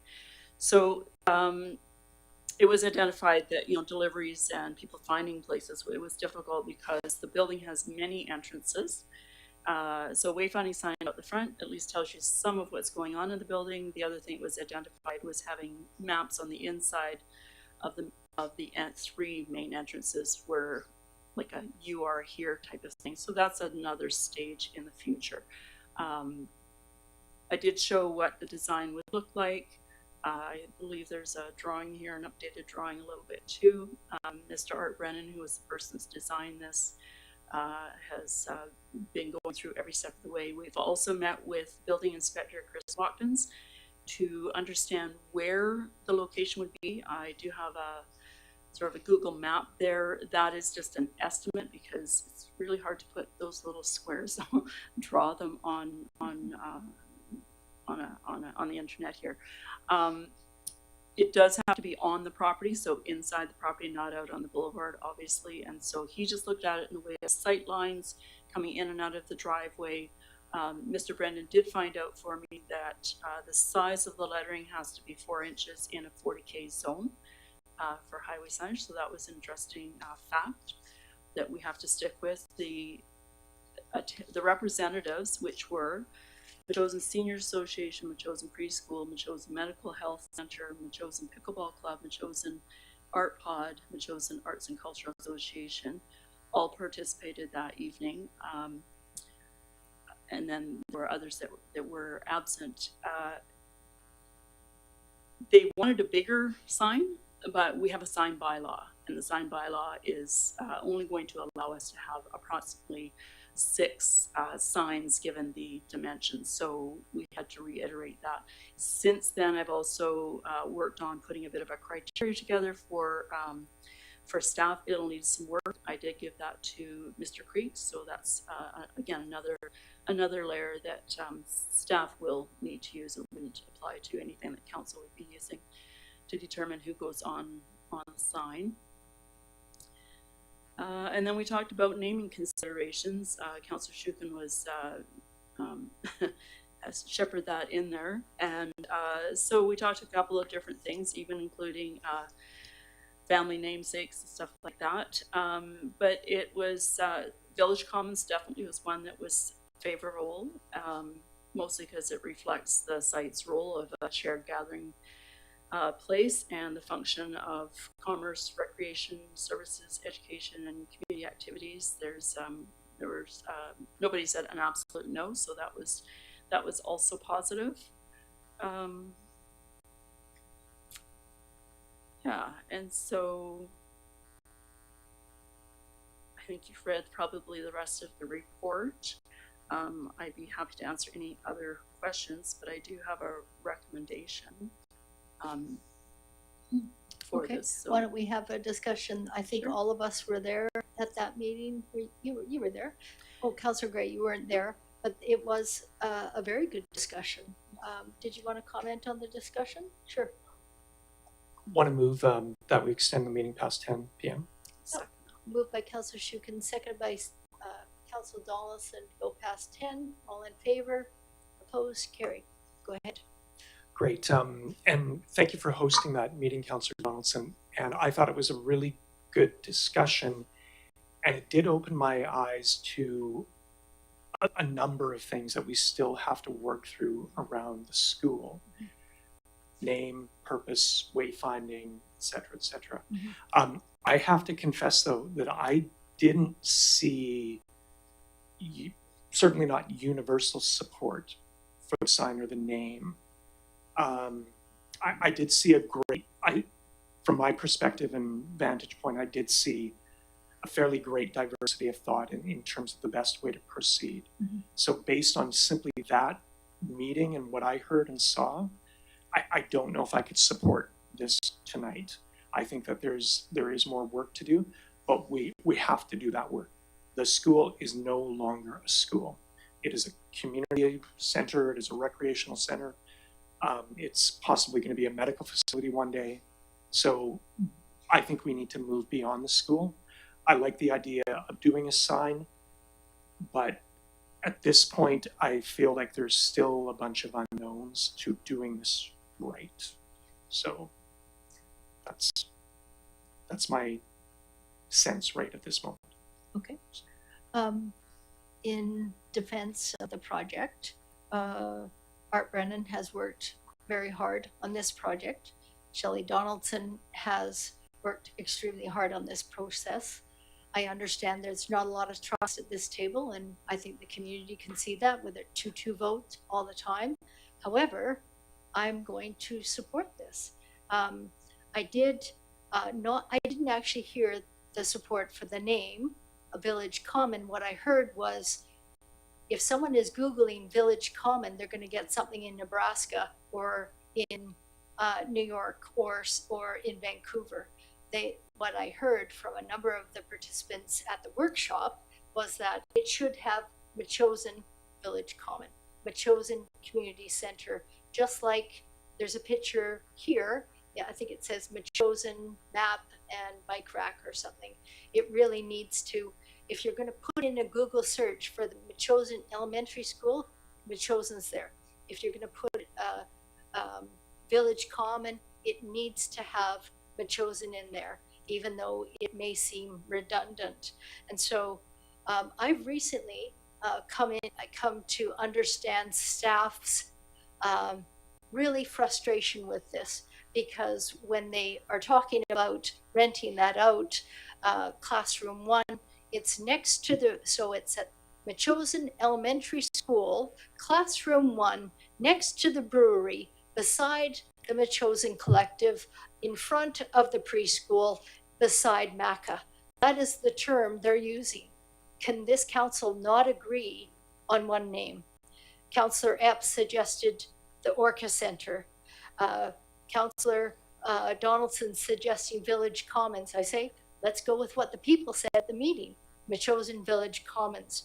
I like, and I'm not a hill I'm going to die on, but I like Metchosin Community Centre, and we can name it colloquially as the Met. And I think that's, that we can say, I'll meet you at the Met. Metchosin Community Centre, MCC. So it's MCC or the Met. I think we should make a decision tonight. Have some trust in Art Brennan. Have some trust in your fellow council member.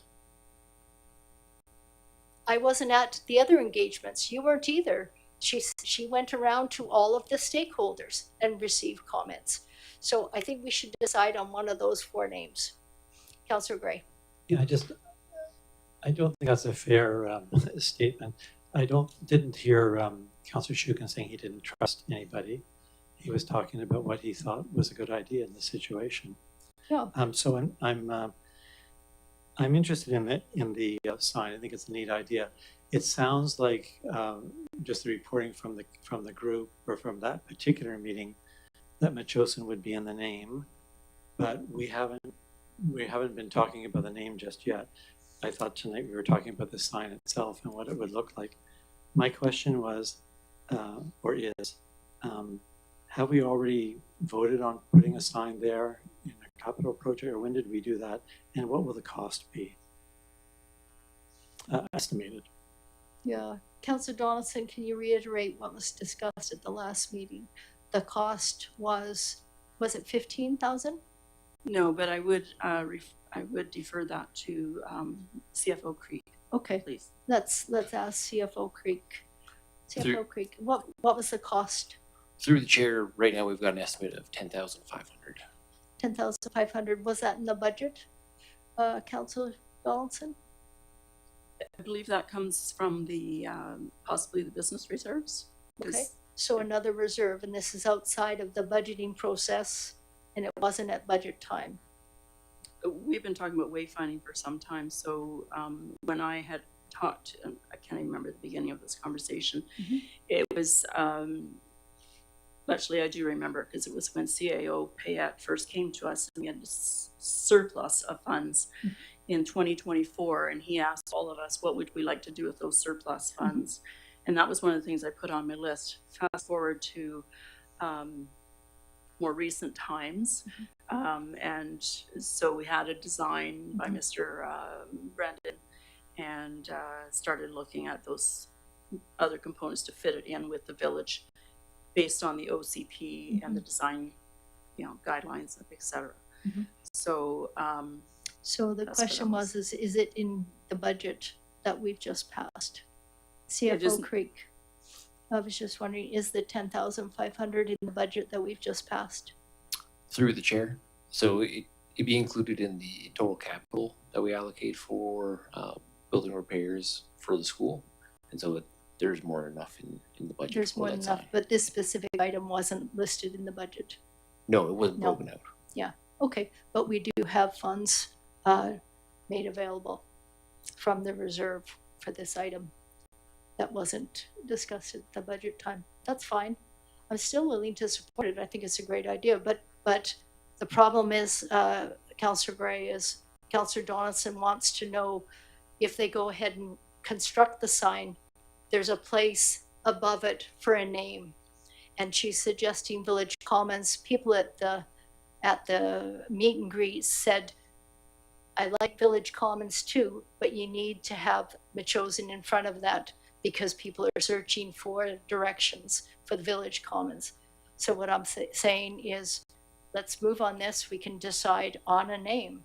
We've talked about it, I don't know how many times, almost it feels ad nauseum what the name is going to be. Councillor Epp, when she was here, suggested Orca Centre. We've got the Metchosin Village Commons, MVC, the Metchosin Community Centre, which is sort of overarching, and it's not just about a common area. So there's 1, 2, 3 options. Councillor Donaldson, then Councillor Gray. Thank you. So when we discussed this last time, it was the exact same discussion about putting Metchosin in front of it. And so when we think about other towns, cities, or communities, I'll give Victoria as an example. We don't have the Victoria Johnson Street Bridge. We just have the Johnson Street Bridge. Same with the Victoria Conference Center, but we have the Crystal Gardens. We have the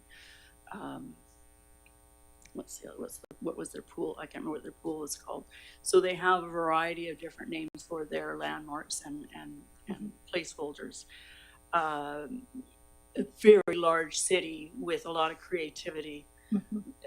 We're a very tiny community, and for some reason we still need to use or overuse the name Metchosin, unfortunately. And I put that in my report here, that it's already prominently represented. And at least 5 of these tenants have that name. There is only so much room on the sign. And so when I had first started doing research on this in January, just trying to apply for a grant, Metchosin Elementary School, I didn't put elementary school, I just put Metchosin School. It already profiled me as a school. So we want to get away from that, obviously, but we want to, and I've explained that previously as well. So Village Commons was short and sweet. Commons covers everything in the gathering place, a rural community. Village is already in our OCP. It's been there since 1984. We have the village core. A wayfinding sign is just is a standard that follows with the other structures already in the core as well, as opposed to having all these little different kinds of signs and designs, sandwich boards, that sort of thing. Not to say it's going to eliminate those sorts of things, but certainly we will look a lot more professional in this asset that we call the school site, which is a shorter version. It's gradually getting shorter.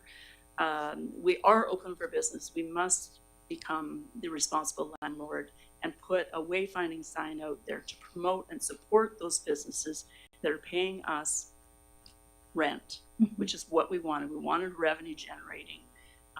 It's just a very professional approach to doing it. Village Commons fits. It was considered favorable. I spoke to a couple of proponents that couldn't make it that night. What they thought, I listened. I didn't put anything out to them. They did the Google search differently than what I've done and said it came up no problem, but each to their own search engines. They're super happy to see the wayfinding signs going up. I got positive feedback from people. So I have no reservation with the sign going in and where it's going to go in. The staff is going to check for the, call before you dig, what kind of utilities are underneath. They'll probably be engineered, probably the same construction company that did the,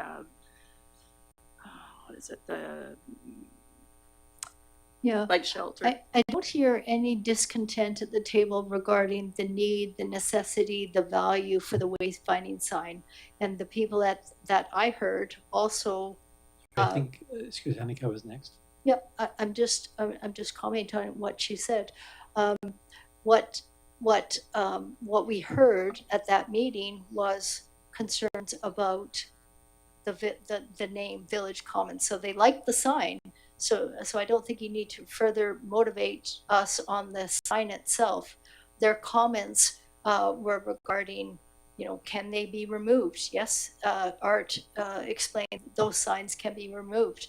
What they also explained was they thought that the Metchosin should go before it, because when they searched for it to give that address to pickleball players in Colwood or Langford to get the address, they came up with other entities. And I did the search myself, and it's a Google search. It's not my search engine. So the first is Village Commons, Cortez Island, Royal Bay, Cortez Island, Cara, Calgary, the Village Commons, I don't know where this is, looks like Europe. Construction begins on Village Commons in Calgary's east, Mahogany Village Commons. So that was their concern. that they thought it should be Metchosin Village Commons, so, and it would solve the problem with our staff as well, telling people where to go, so that people can Google it, get the directions. Do you understand I what their understand what you're concerns? saying. Yeah. When somebody wants to know where the Metchosin Senior Center is, Seniors Resource Center is, they will Google Metchosin Seniors Resource Center and an address will come up, which will be on the sign. If they want to know where the Metchosin Medical Health Center is, same thing. And we did talk about QR codes, and we talked about not having them on there, because each one of these businesses will have a website or an electronic way of finding them.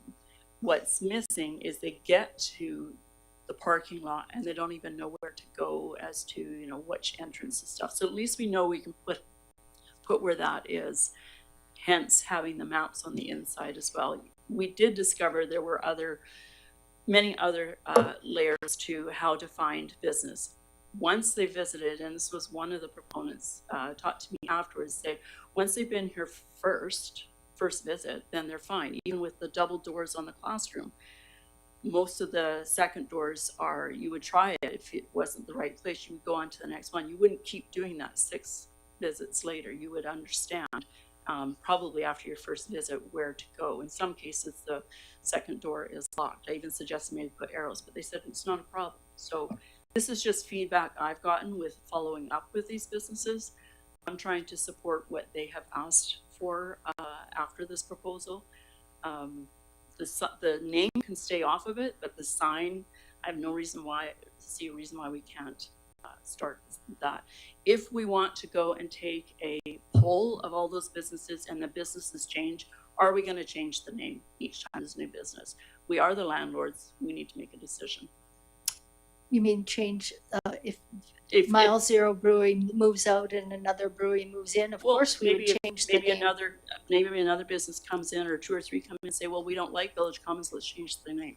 That's what I mean. Like, we make it and we make a decision. We're the landlords. I'm not sure if we need to poll everybody, but if that's what you're suggesting, we leave the name off of it. No, that's not what I was suggesting at all. Councillor Gray and then Councillor Shukin, and then I'll speak. Oh, actually, CAO PAAC would like to speak. Go ahead. I'm just looking around, and we're not really following much at this point. Okay. It's getting too late, and it's should we table this for further discussion? Yeah. It's just that we're not keeping track right now. Would you like to table this for further discussion for another time? Okay. Okay. Let's do that. If I could just ask the question that I've been waiting to ask. Mm-hmm. The mayor is suggesting the location have the name Metchosin in front of it. So the title at the top would have Metchosin and some other words. And then I think I heard from Councillor Donaldson that letters need to be 4 inches tall. And so it's not clear to me, can you have the word Metchosin and all these other words and it still fit on this particular sign as designed? Is that part of the issue? That's through the chair. Did you want to answer that? So just, is there a limit to how long the words can be? Just a practical question. Yeah. Go ahead and answer that, and staff is looking for us to defer this. We can't come to a conclusion. Did you want to answer that question? So as you add more letters or the length title of something, it does get crowded. So in the case of, say, Metchosin Seniors Resort Center, that might be 2 lines.